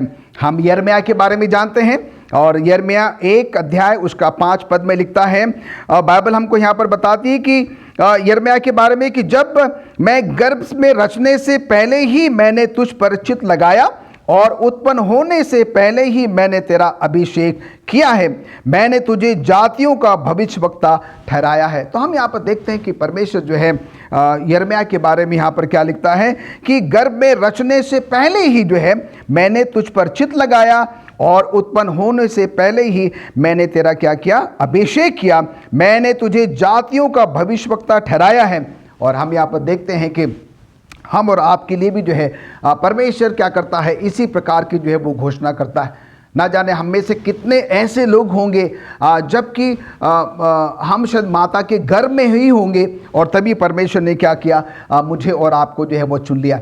अजीज़ों प्रियो, क्या कभी हमने ऐसे ईश्वर के बारे में जो है वो सुना है या पढ़ा है, जो कि क्या करता है जबकि एक बच्चा अभी पैदा भी नहीं हुआ है और उसके बारे में क्या करता है, ऐसी घोषणा करता है, ऐसी भविष्यवाणी जो है वो करता है।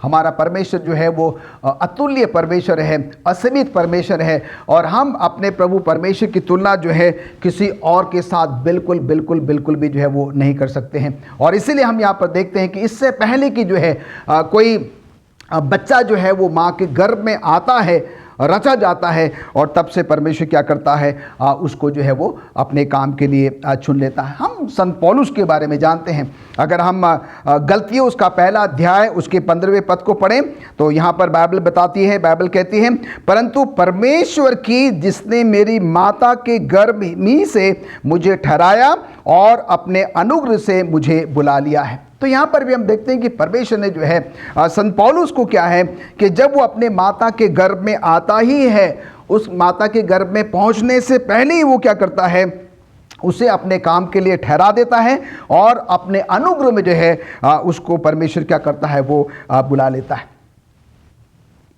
प्रियो, ऐसे बहुत सारे और चरित्र हैं, ऐसे कैरेक्टर्स हैं जो कि हम बाइबल में पढ़ते हैं, हमने जो है वो सुना है, जिनको क्या है कि परमेश्वर ने जो है अपने काम के लिए जो है वो बुलाया है।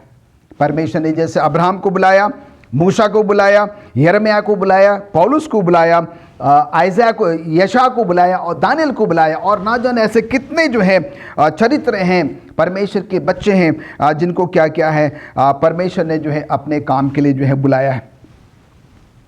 और इन सब ने क्या किया, परमेश्वर की बात को सुना, परमेश्वर की आज्ञा का पालन किया और उन्होंने क्या किया, परमेश्वर के लिए जो है वो काम किया। आज हम कुछ समय के लिए जो है ये सीखने की कोशिश करेंगे, चंद बातों पर जो है वो हम मनन करने की कोशिश करेंगे कि परमेश्वर जो है ऐसे और किन किन लोगों को जो है वो बुला सकता है। कई बार मेरे और आपके जीवन में जो है एक बहुत बड़ा प्रश्न उठता है कि क्या परमेश्वर मुझे भी जो है अपने काम के लिए बुलाएगा? क्या मैं परमेश्वर के काम को करने के लायक हूँ? क्या मैं उतना शिक्षित हूँ?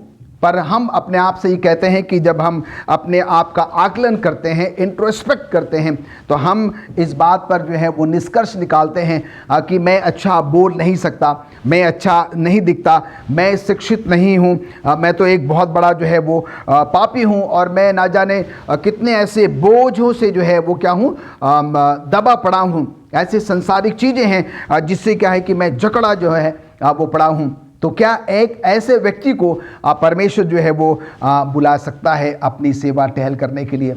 वो जो चंद उदाहरण मैंने आपको पहले बताए हैं, चाहे वो अब्राहम का हो, चाहे वो मूसा का हो, चाहे वो यिर्मयाह का हो, चाहे वो संत पौलुस का हो, चाहे हम और भी ऐसे बहुत सारे उदाहरण जो है वो देख सकते हैं। और हम यहाँ पर देखते हैं कि आप जब खासतौर से मूसा की बात करेंगे और जब उसको राजा फिरौन के सामने खड़ा होना था, और हम यहाँ पर देखते हैं कि मूसा क्या कहता है कि प्रभु मैं तो जो है ठीक से बोल नहीं सकता, मैं तो स्टमर करता हूँ, मैं तो तोतलाता हूँ। और फिर हम देखते हैं कि परमेश्वर ने उससे क्या कहा, हम सब ये बात को जानते हैं। परमेश्वर ने कहा कि तू जाएगा, तू खड़ा होगा और मैं क्या करूँगा, तेरे मुंह में जो है वो शब्द दूंगा और तू क्या करेगा, उन शब्दों को जो है वो कहेगा। कहने का तात्पर्य यहाँ पर यह है प्रियो कि कई बार हमारे और आपके जीवन में इस प्रकार की जो है बातें उठती हैं। कई बार हम इन सब बातों को लेकर बड़े असमंजस में जो है वो पड़ जाते हैं कि मैं तो बिल्कुल भी इस लायक नहीं हूँ, और उसके साथ ही साथ मैं तो एक बहुत बड़ा पापी हूँ, ना जाने मैंने ऐसे कौन कौन से जो है वो गलत काम किए हैं, ना सिर्फ अपने लोगों के विरुद्ध में, पर मैंने क्या किया है, परमेश्वर के विरुद्ध में भी जो है।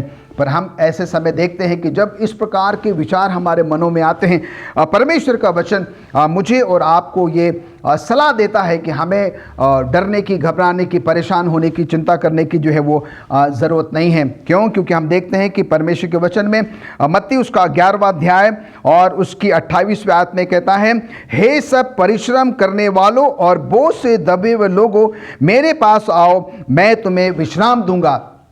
और जब हमारे मनों में इस प्रकार के विचार आते हैं कि मैं तो बिल्कुल भी इस लायक नहीं हूँ, मैं तो संसारिक बोझों से क्या हूँ, दबा हुआ हूँ, और तब हमें जो है इन वचनों को क्या करना है, याद करना है, इन वचनों को जो है वो पढ़ना है। जबकि परमेश्वर लिखता है कि हे सब परिश्रम करने वालों और बोझ से दबे हुए लोगों। यहाँ पर अगर आप इसको गौर से पढ़ेंगे तो यहाँ पर हमें ये समझ में आएगा, वो लिखता है कि हे सब परिश्रम करने वालों।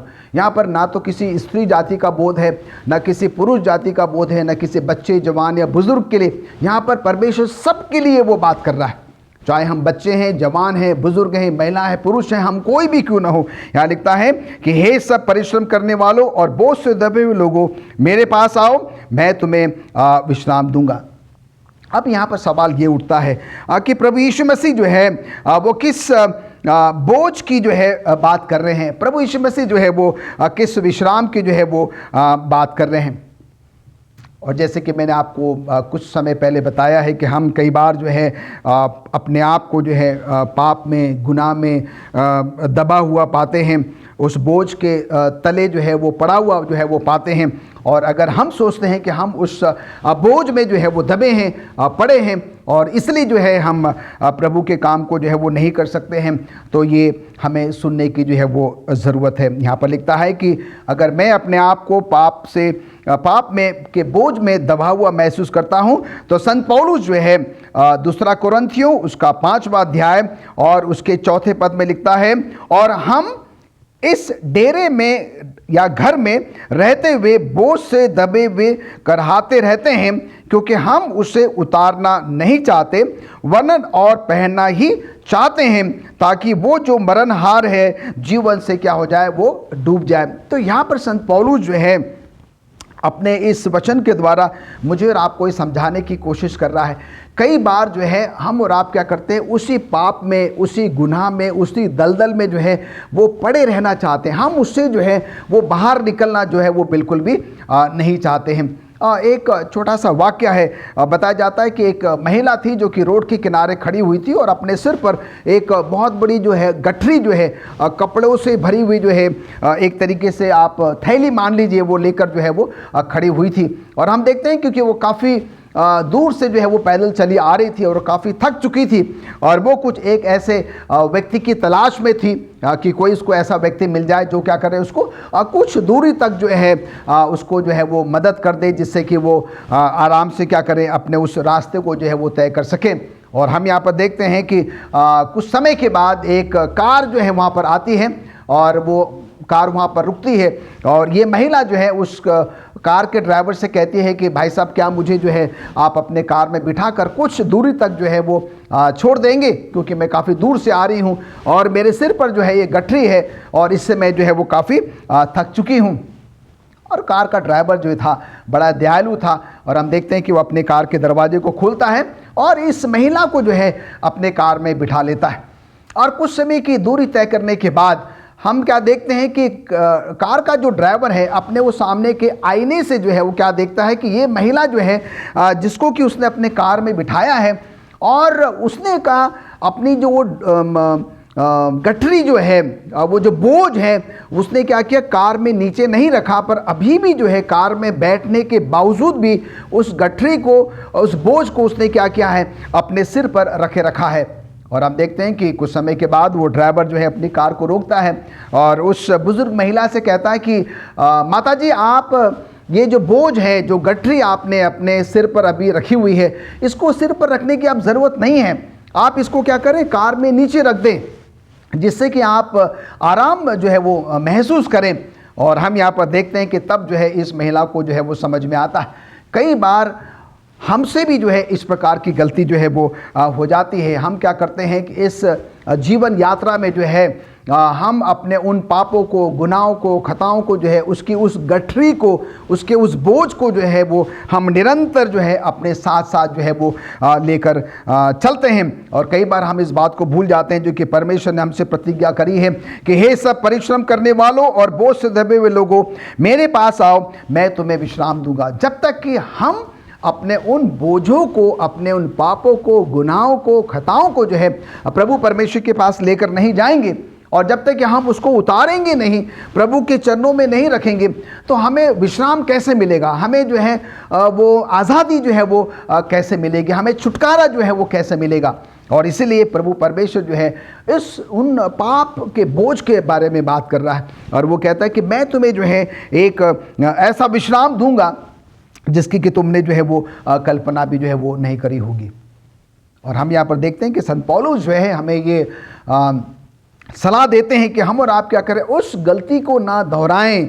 जब हम अपने डेरे में होते हैं, जब हम अपने घर में होते हैं, तो हम क्या करें, जो वो बोझ लेकर जो है हम करहाते रहते हैं, रोते रहते हैं, विलाप करते रहते हैं, दुख मनाते रहते हैं। वो कहता है कि तुम्हें क्या करना होगा, इसको उतार कर जो है वो नीचे रखना होगा, प्रभु परमेश्वर के चरणों में जो है वो समर्पित जो है वो करना होगा।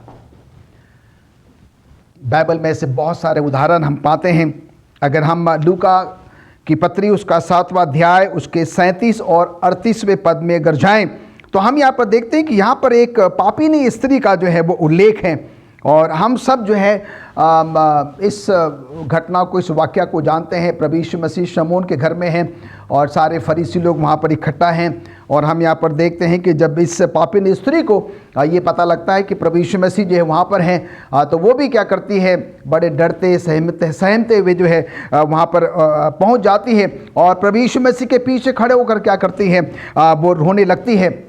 और कुछ समय के बाद वो क्या करती हैं, अपने आंसुओं से जो है प्रभु, जो कि उसके प्रभु यीशु मसीह के पैरों पर टपकते हैं, उसके अपने बालों से क्या करती है, उनको जो है वो पोंछती है और बार बार जो है प्रभु यीशु मसीह के पाँवों को, कदमों को क्या करती है, वो चूमती है। और उसके बाद हम देखते हैं कि कहानी बताती है कि वो क्या करते हैं, एक बहुमूल्य इत्र से जो है जो कि प्रभु यीशु मसीह के पैरों को क्या करती है, वो प्रभु यीशु मसीह के कदमों पर, पैरों पर क्या करती है, वो मलती है।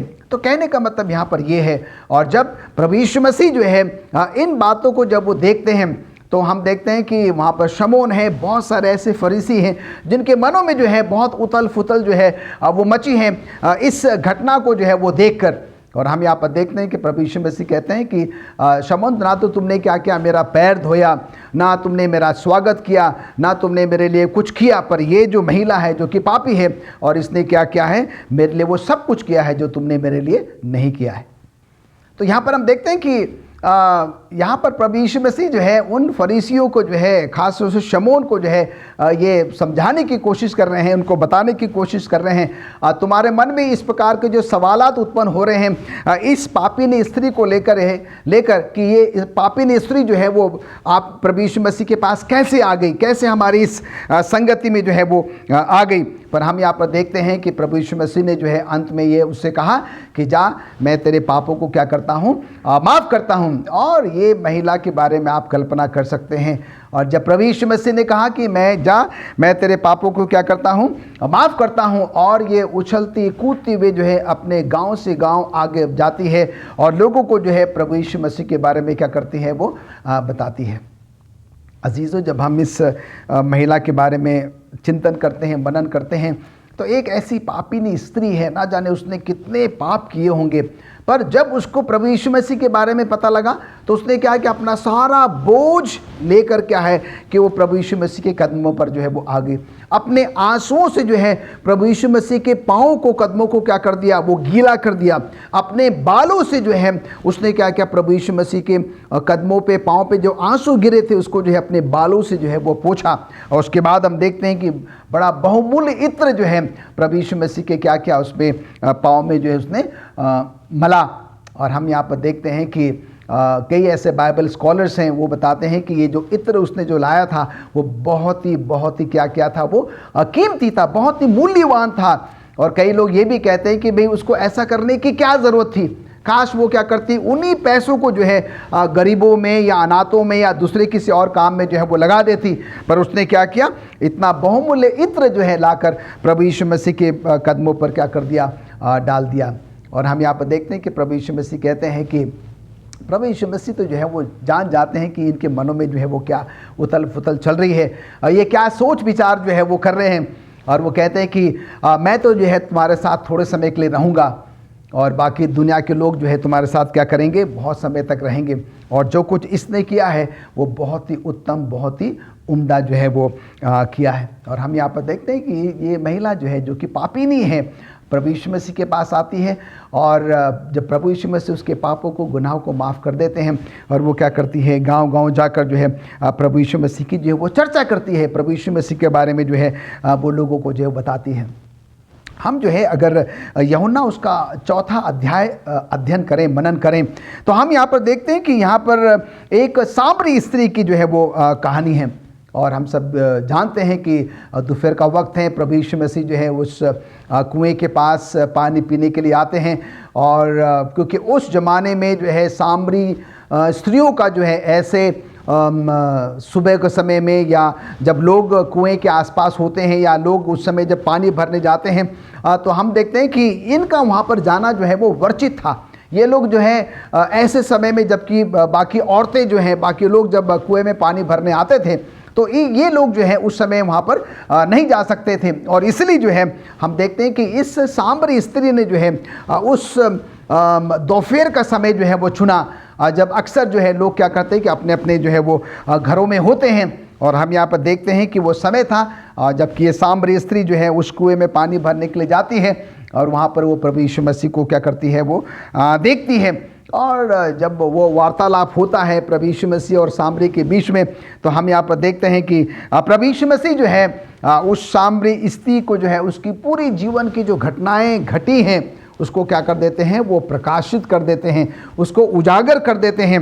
और हम यहाँ पर देखते हैं कि ये सामरी स्त्री जो है ये बड़ी अचंबा महसूस करती है, अचंभित हो जाती है कि भाई ये कौन व्यक्ति है जो कि क्या कर रहा है कि मेरे उन सारी घटनाओं के बारे में जो है, उन सारे मेरे पापों के बारे में जो है जो मैंने किया है वो क्या कर रहा है, उसको बातों को प्रकाशित कर रहा है, उन बातों को उजागर जो है वो कर रहा है। और हम यहाँ पर देखते हैं कि बाइबल ये बताती है कि जब प्रभु यीशु मसीह को वो स्वीकार कर लेती है, ग्रहण कर लेती है, और जब प्रभु यीशु मसीह कहते हैं कि मैं तुझे क्या करूँगा, जीवन का जल दूंगा जिसके द्वारा पीने के बाद तू कभी भी जो है वो प्यासी नहीं होगी।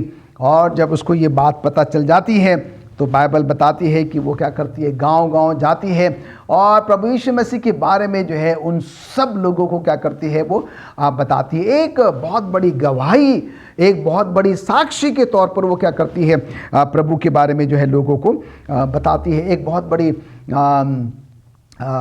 आश्चर्यक्रम जो प्रभु ने उसके जीवन में किया है उसके बारे में क्या करती है, वो लोगों के साथ जो है वो साझा जो है वो करती है। एक कहानी बताई जाती है, जर्मनी का एक राजकुमार है और वो क्या करते हैं, इंग्लैंड जो है वो अपने एक विज़िट के लिए जाते हैं और एक ऐसे किंगली पैलेस में जो है जब वो भ्रमण करते हैं तो बताया जाता है कि एक इस प्रकार की एक बालकनी जो है वो तैयार की जाती है जहाँ पर कि उस ज़माने के जो बड़े बड़े मशहूर जो है वो राजा महाराजा हुए हैं और उनकी बड़ी बड़ी तस्वीर जो है वो लगाई जाती है और उनको जो है बहुत ही सुंदर वस्त्रों में जो है वो क्या किया जाता है, डेकोरेट जो है वो किया जाता है। और ये जो जर्मनी का राजकुमार है और जब वो उस महल में, उस पैलेस में जो है वो भ्रमण कर रहा है, जब वो घूम रहा है तो वो एक एक करके क्या करता है, उन राजाओं की तस्वीरों को जो है वो देखता है।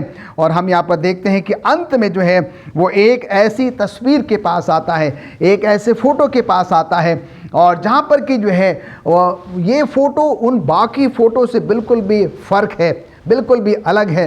और इस फोटो में जो है एक ऐसा व्यक्ति है जिसके सिर पर जो है वो कांटों का ताज है और उसने बहुत ही थोड़े से कपड़े जो है वो पहने हुए हैं। और हम यहाँ पर देखते हैं कि उसके हाथों में, पैरों में जो वो कीलें जो है वो ठोकी गई हैं और उसकी पसलियों से जो है वो पानी और लहू जो है वो बह रहा है। और उसके नीचे में जो है वो लिखा था कि भाई यहूदियों का राजा। और हम यहाँ पर देखते हैं कि इस राजकुमार ने जो है जब उस तस्वीर को देखा और तस्वीर को देखने के बाद जो है उसने क्या क्या नीचे पढ़ा कि ये जो है वो यहूदियों का राजा है। और बताया जाता है कि अब तक जो है इस राजकुमार को प्रभु यीशु मसीह के बारे में जो है वो पता नहीं था। और वो जो बड़ा अचंभित हो जाता है कि भाई मैंने इस प्रकार के राजा के बारे में ना तो अभी तक पढ़ा है और ना ही अभी तक जो है वो सुना है, ये ऐसा कौन सा जो है वो राजकुमार है। और फिर हम यहाँ पर देखते हैं कि वहाँ पर जो बुद्धिजीवी लोग थे जो कि प्रभु यीशु मसीह के बारे में ज्ञान रखते थे, और उन्होंने फिर क्या किया, उस राजकुमार को जो है प्रभु यीशु मसीह के बारे में बताया। और उन्होंने बताया कि ये एक ऐसा राजा है जो कि अपना सिंहासन छोड़कर, स्वर्गीय सिंहासन छोड़कर जो है हम सब पापियों के लिए, गुनाहगारों के लिए जो है उसने क्या करी, अपनी जान जो है उस क्रूस पर कुर्बान कर दी। हम सबों के लिए जो है वो बलिदान हो गया। और ये जो आप उसके सिर पर कांटों का ताज देख रहे हैं, ये कांटों का ताज हम सब ने पहनना था। ये जो थोड़े से कपड़े उसने पहने हैं, ये उसने हमारे लिए बेइज्जती सही, हमारे लिए जो है वो शर्म का कारण बना। और हम देखते हैं कि जो हाथों में आप कीले और पैरों में कीले देख रहे हैं, और ये जो उसकी पसली में जो आप खून और पानी निकलता हुआ देख रहे हैं, ये सब जो है ये हमारे और आपके कारण हुआ। और हम देखते हैं कि वो राजकुमार जब इन बातों को सुनता है, वो बहुत बहुत ज़्यादा दुखी होता है। और वो फिर क्या है कि जब वापस अपने राज्य में जाता है और अपने उन सारे लोगों को जो है बुलाता है और प्रभु यीशु मसीह के बारे में क्या करता है, उनको वो गवाही जो है वो देता है। वो कहता है कि हमें अपने पापों से जो है वो माफ़ी मांगने की ज़रूरत है, पश्चाताप करने की जो है वो ज़रूरत है। क्यों जो है हमारे पापों के कारण जो है एक ऐसा राजा क्या करे, बलिदान हो जाए, एक राजा को जो है वो बेइज्जती सहनी पड़े, एक राजा को जो है वो शर्म जो है वो सहनी पड़े, जो मृत्यु जो है वो हमने सहनी थी, वो क्यों जो है उस राजा को सहन करनी पड़ी। और उसका सिर्फ एक ही कारण था कि वो क्या था कि पाप रहित था और हम सब जो है वो पाप सहित थे। और इसीलिए उसने क्या किया, हम सबों के लिए जो है अपने आप को जो है उस क्रूस पर क्या कर दिया, बलिदान कर दिया। और हम देखते हैं कि ये राजकुमार जो है जहाँ जहाँ भी वो जा सकता था, जहाँ जहाँ भी वो अपने लोगों को जो है प्रभु यीशु मसीह के बारे में जो है वो संदेश लेकर भेज सकता था, उसने क्या किया, लोगों को जो है बताया। और उसके द्वारा ना जाने कितने लोग जो है प्रभु यीशु मसीह के पास जो है वो आ गए। और हम यहाँ पर देखते हैं कि अजीज़ों प्रियो प्रभु के बेटे और बेटियों, और आज प्रभु परमेश्वर ने जो है वो मुझे और आपको भी क्या किया, अपने इस महान काम के लिए जो है वो चुना है। ऐसे बहुत सारे उदाहरण हम बाइबल में जो है वो पाते हैं।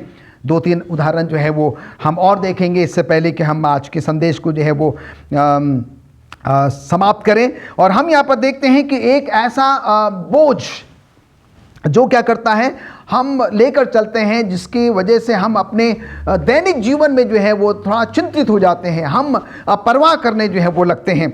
आप अगर लूका की पत्री उसके 10वें अध्याय में जाएं तो यहाँ पर हम देखते हैं कि 2 बहनों का जिक्र है। और इस कहानी को भी जो है हम बहुत अच्छे से जानते हैं। मरियम और मार्था की जो है वो कहानी है। हम मार्था के बारे में जानते हैं, उसका ज़्यादा से ज़्यादा समय जो है वो कहाँ व्यतीत होता था, वो किचन में व्यतीत होता था, संसारिक कामों में, संसारिक बातों में जो है वो व्यतीत होता था। और वो मेज़बानी करने में जो है, मेहमान नवाजी करने में जो है वो अपने आप को जो है ज़्यादा से ज़्यादा समय लगाती थी, और उसको वो बहुत जो है वो अच्छा लगता था। और जब प्रभु यीशु मसीह जो है उनके घर से गुजरते थे, बताया जाता है कि प्रभु यीशु मसीह जो है वो ज़रूर इनके घर जाया करते और मरियम से, मार्था से, लाजरस से जो है वो मिला करते, उनके साथ समय व्यतीत करते। और जैसे मार्था को पता लगता है कि भाई प्रभु यीशु मसीह आने वाले हैं, तो हम यहाँ पर देखते हैं कि वो ज़्यादा से ज़्यादा समय जो है वो क्या करती, वो किचन में जो है वो व्यतीत करती। पर जब हम मरियम के बारे में सुनते हैं तो हम यहाँ पर देखते हैं कि मरियम जो है वो उस चौखट पर खड़ी होकर प्रभु यीशु मसीह का वो इंतज़ार करती। और जब प्रभु यीशु मसीह जो है वो घर में प्रवेश कर जाते और मरियम जो है प्रभु यीशु मसीह के कदमों पर बैठ जाती, और वहाँ से वो बिल्कुल नहीं उठती। और हम यहाँ पर देखते हैं कि कई बार ऐसा वाक़या हुआ है कि मार्था क्या करती है, प्रभु यीशु मसीह से शिकायत करती है, और वो कहती कि प्रभु यीशु मसीह, मैं तो जो है आपकी सेवा करने के लिए क्या कर रही हूँ, किचन में हूँ और वो सारा जो है वो स्वादिष्ट भोजन जो है वो तैयार कर रही हूँ। पर ये मरियम जो है वो सिर्फ और सिर्फ आपके कदमों के पास जो है बैठी है और वो मेरी मदद जो है वो नहीं करती है। और हम यहाँ पर देखते हैं प्रभु यीशु मसीह जो है वो मार्था से कहते हैं, मार्था हे मार्था तू बहुत बातों के लिए चिंता करती है और घबराती भी है। कौन कह रहा है? प्रभु यीशु मसीह कह रहे हैं। जब आप बाइबल में जाएंगे लूका उसके 10वें अध्याय में, तो हम यहाँ पर देखते हैं प्रभु यीशु मसीह मार्था से कहते हैं, मार्था हे मार्था तू बहुत बातों में चिंता करती है और घबराती भी है, परंतु मरियम ने उत्तम से उत्तम भाग को चुन लिया जो उससे छीना नहीं जाएगा। और हम यहाँ पर देखते हैं कि कितनी बड़ी बात जो है प्रभु यीशु मसीह मार्था से जो है वो कह रहे हैं। कई बार हमारे जीवन में भी ऐसा ही होता है। शायद हम जो हमको करना चाहिए हम उसको नहीं करते हैं, और जो हमको नहीं करना चाहिए हम जो है उसको ज़्यादा महत्व देते हैं। और इसलिए यहाँ पर परमेश्वर प्रभु यीशु मसीह जो है वो मार्था को जो है समझाने की कोशिश कर रहे हैं, उसको बताने की कोशिश कर रहे हैं कि तू जो कर रही है वो अच्छा तो है, पर उससे अच्छा, उससे उत्तम, उससे सर्वोत्तम नहीं है जो कि क्या कौन कर रहा है, मरियम कर रही है। और जो मरियम ने चुना है वो क्या किया है, बहुत बहुत उत्तम सर्वोत्तम जो है वो चुना है, और जो कि उससे कोई भी छीन नहीं सकता, उससे कभी भी छीना नहीं जाएगा। तो अजीज़ों, हम यहाँ पर देखते हैं कि जब कभी भी हमारे जीवन में इस प्रकार की घटनाएं घटती हैं, हमें जो है इन बातों से, इन घटनाओं से जो है वो सबक लेने की जो है वो ज़रूरत है। कुछ न कुछ सीख लेने की जो है वो क्या है, वो ज़रूरत है, जिससे कि हम अपने जीवन में इस प्रकार की घटनाओं को क्या करें, ना दोहराएं। कई बार जो है हम आने वाले कल के बारे में बहुत बहुत ज़्यादा चिंतित हो जाते हैं कि मेरा क्या होगा, मेरी पत्नी का क्या होगा, मेरे बच्चों का क्या होगा, मेरे बुजुर्ग माता पिता का क्या होगा, मेरे भाई बहनों का क्या होगा, मेरे भविष्य का क्या होगा, मेरी नौकरी का क्या होगा, मेरे उन सारी जो सांसारिक चीज़ें हैं हम उसको लेकर क्या हो जाते हैं, बड़े चिंतित हो जाते हैं, बड़े परेशान हो जाते हैं, बड़े आतुर जो है अब हो जाते हैं। देखें कि परमेश्वर का वचन जो है हमें क्या कहता है। अगर आपके पास बाइबल है तो मैं चाहता हूं कि आप अपनी बाइबल निकालें, मत्ती उसका 6वां अध्याय और उसका 34वां पद। मत्ती उसका 6वां अध्याय और उसका 34वां पद।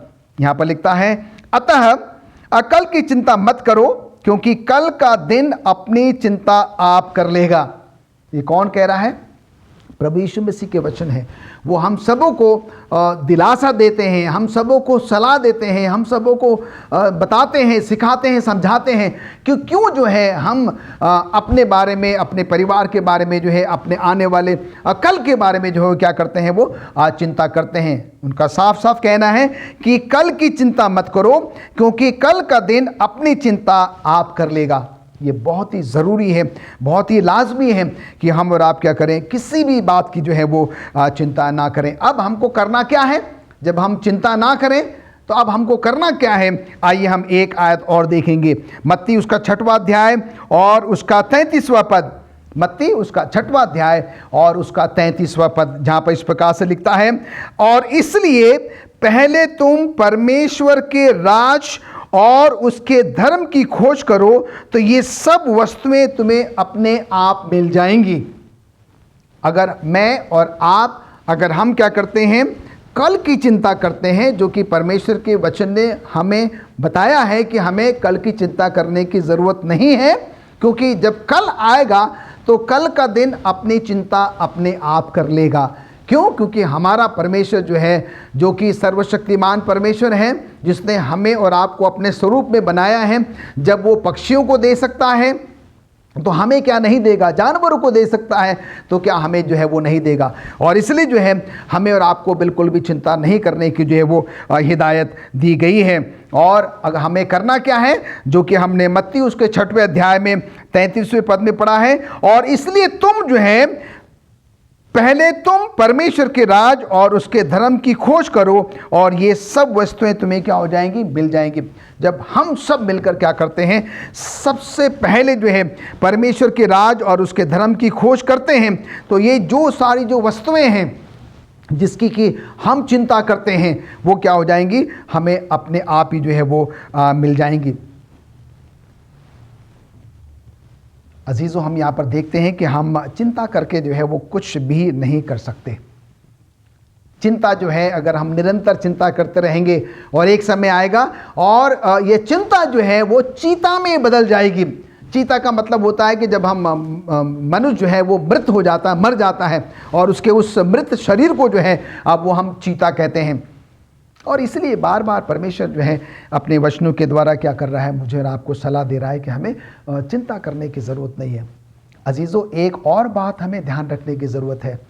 जब हम चिंता करते हैं, जब हम परेशान हो जाते हैं, जब हम आशा रहित हो जाते हैं, तो हम क्या कर देते हैं, परमेश्वर पर अपना विश्वास और अपना भरोसा जो है वो कम कर देते हैं। और इससे जो है परमेश्वर जो है बहुत बहुत दुखी होता है, क्योंकि परमेश्वर जिसने कि हमें अपने स्वरूप में, अपनी समानता में बनाया है, और जैसे कि मैंने आपको बताया, जब वो चिड़ियों को खिला सकता है, जानवरों को खिला सकता है जो कि ज़्यादा कुछ मेहनत नहीं करती हैं, तो हम जिसको कि परमेश्वर ने अपने स्वरूप में, अपनी समानता में बनाया है, क्या परमेश्वर हमें खाने के लिए भोजन, पहनने के लिए कपड़े, रहने के लिए घर जो है अब वो नहीं देगा? बिल्कुल बिल्कुल जो है वो देगा। पर कई बार जो है हम क्या करते हैं, अपने ही स्वार्थ में जो है इन सारी संसारिक बातों के बारे में जो है वो चिंता करने लगते हैं। परमेश्वर ने जो है हम सबों को क्या किया है, अपने काम के लिए बुलाया है। जैसे परमेश्वर ने जो है अब्राहम को, मूसा को बुलाया, यिर्मयाह को बुलाया, दानियल को बुलाया, यशा को बुलाया, और ना जाने ऐसे कितने जो है उन चरित्र के बारे में हम क्या करते हैं, बाइबल में पढ़ते हैं, जिनको कि परमेश्वर ने क्या किया, अपने काम के लिए बुलाया है। और जिन जिन को परमेश्वर ने अपने काम के लिए बुलाया है, उन्होंने परमेश्वर की उस आवाज़ को सुना है, और वो क्या हो गए, परमेश्वर के उस काम के लिए जो है वो आगे बढ़ गए। जब प्रभु यीशु मसीह को परमेश्वर ने इस दुनिया में भेजा अपने उस काम को पूरा करने के लिए, हम सब जानते हैं कि परमेश्वर ने क्या किया, अपने समय रहते जो है प्रभु परमेश्वर के उस काम को जो है वो पूरा किया। प्रभु यीशु मसीह के स्वर्गारोहण से पहले परमेश्वर प्रभु यीशु मसीह ने क्या किया, वो जिम्मेदारी जो है अपने चेलों पे सौंप दी। और हम यहाँ पर देखते हैं कि प्रभु यीशु मसीह के चेलों ने क्या किया, उस काम को जो है आगे बढ़ाया। और उसके बाद हम देखते हैं कि परमेश्वर के उन तमाम जो भविष्यवक्ता हैं, नबी हैं, परमेश्वर के जो लोग हैं, उन्होंने क्या किया, परमेश्वर के उस महान काम को जो है वो लोगों तक जो है वो पहुंचाया।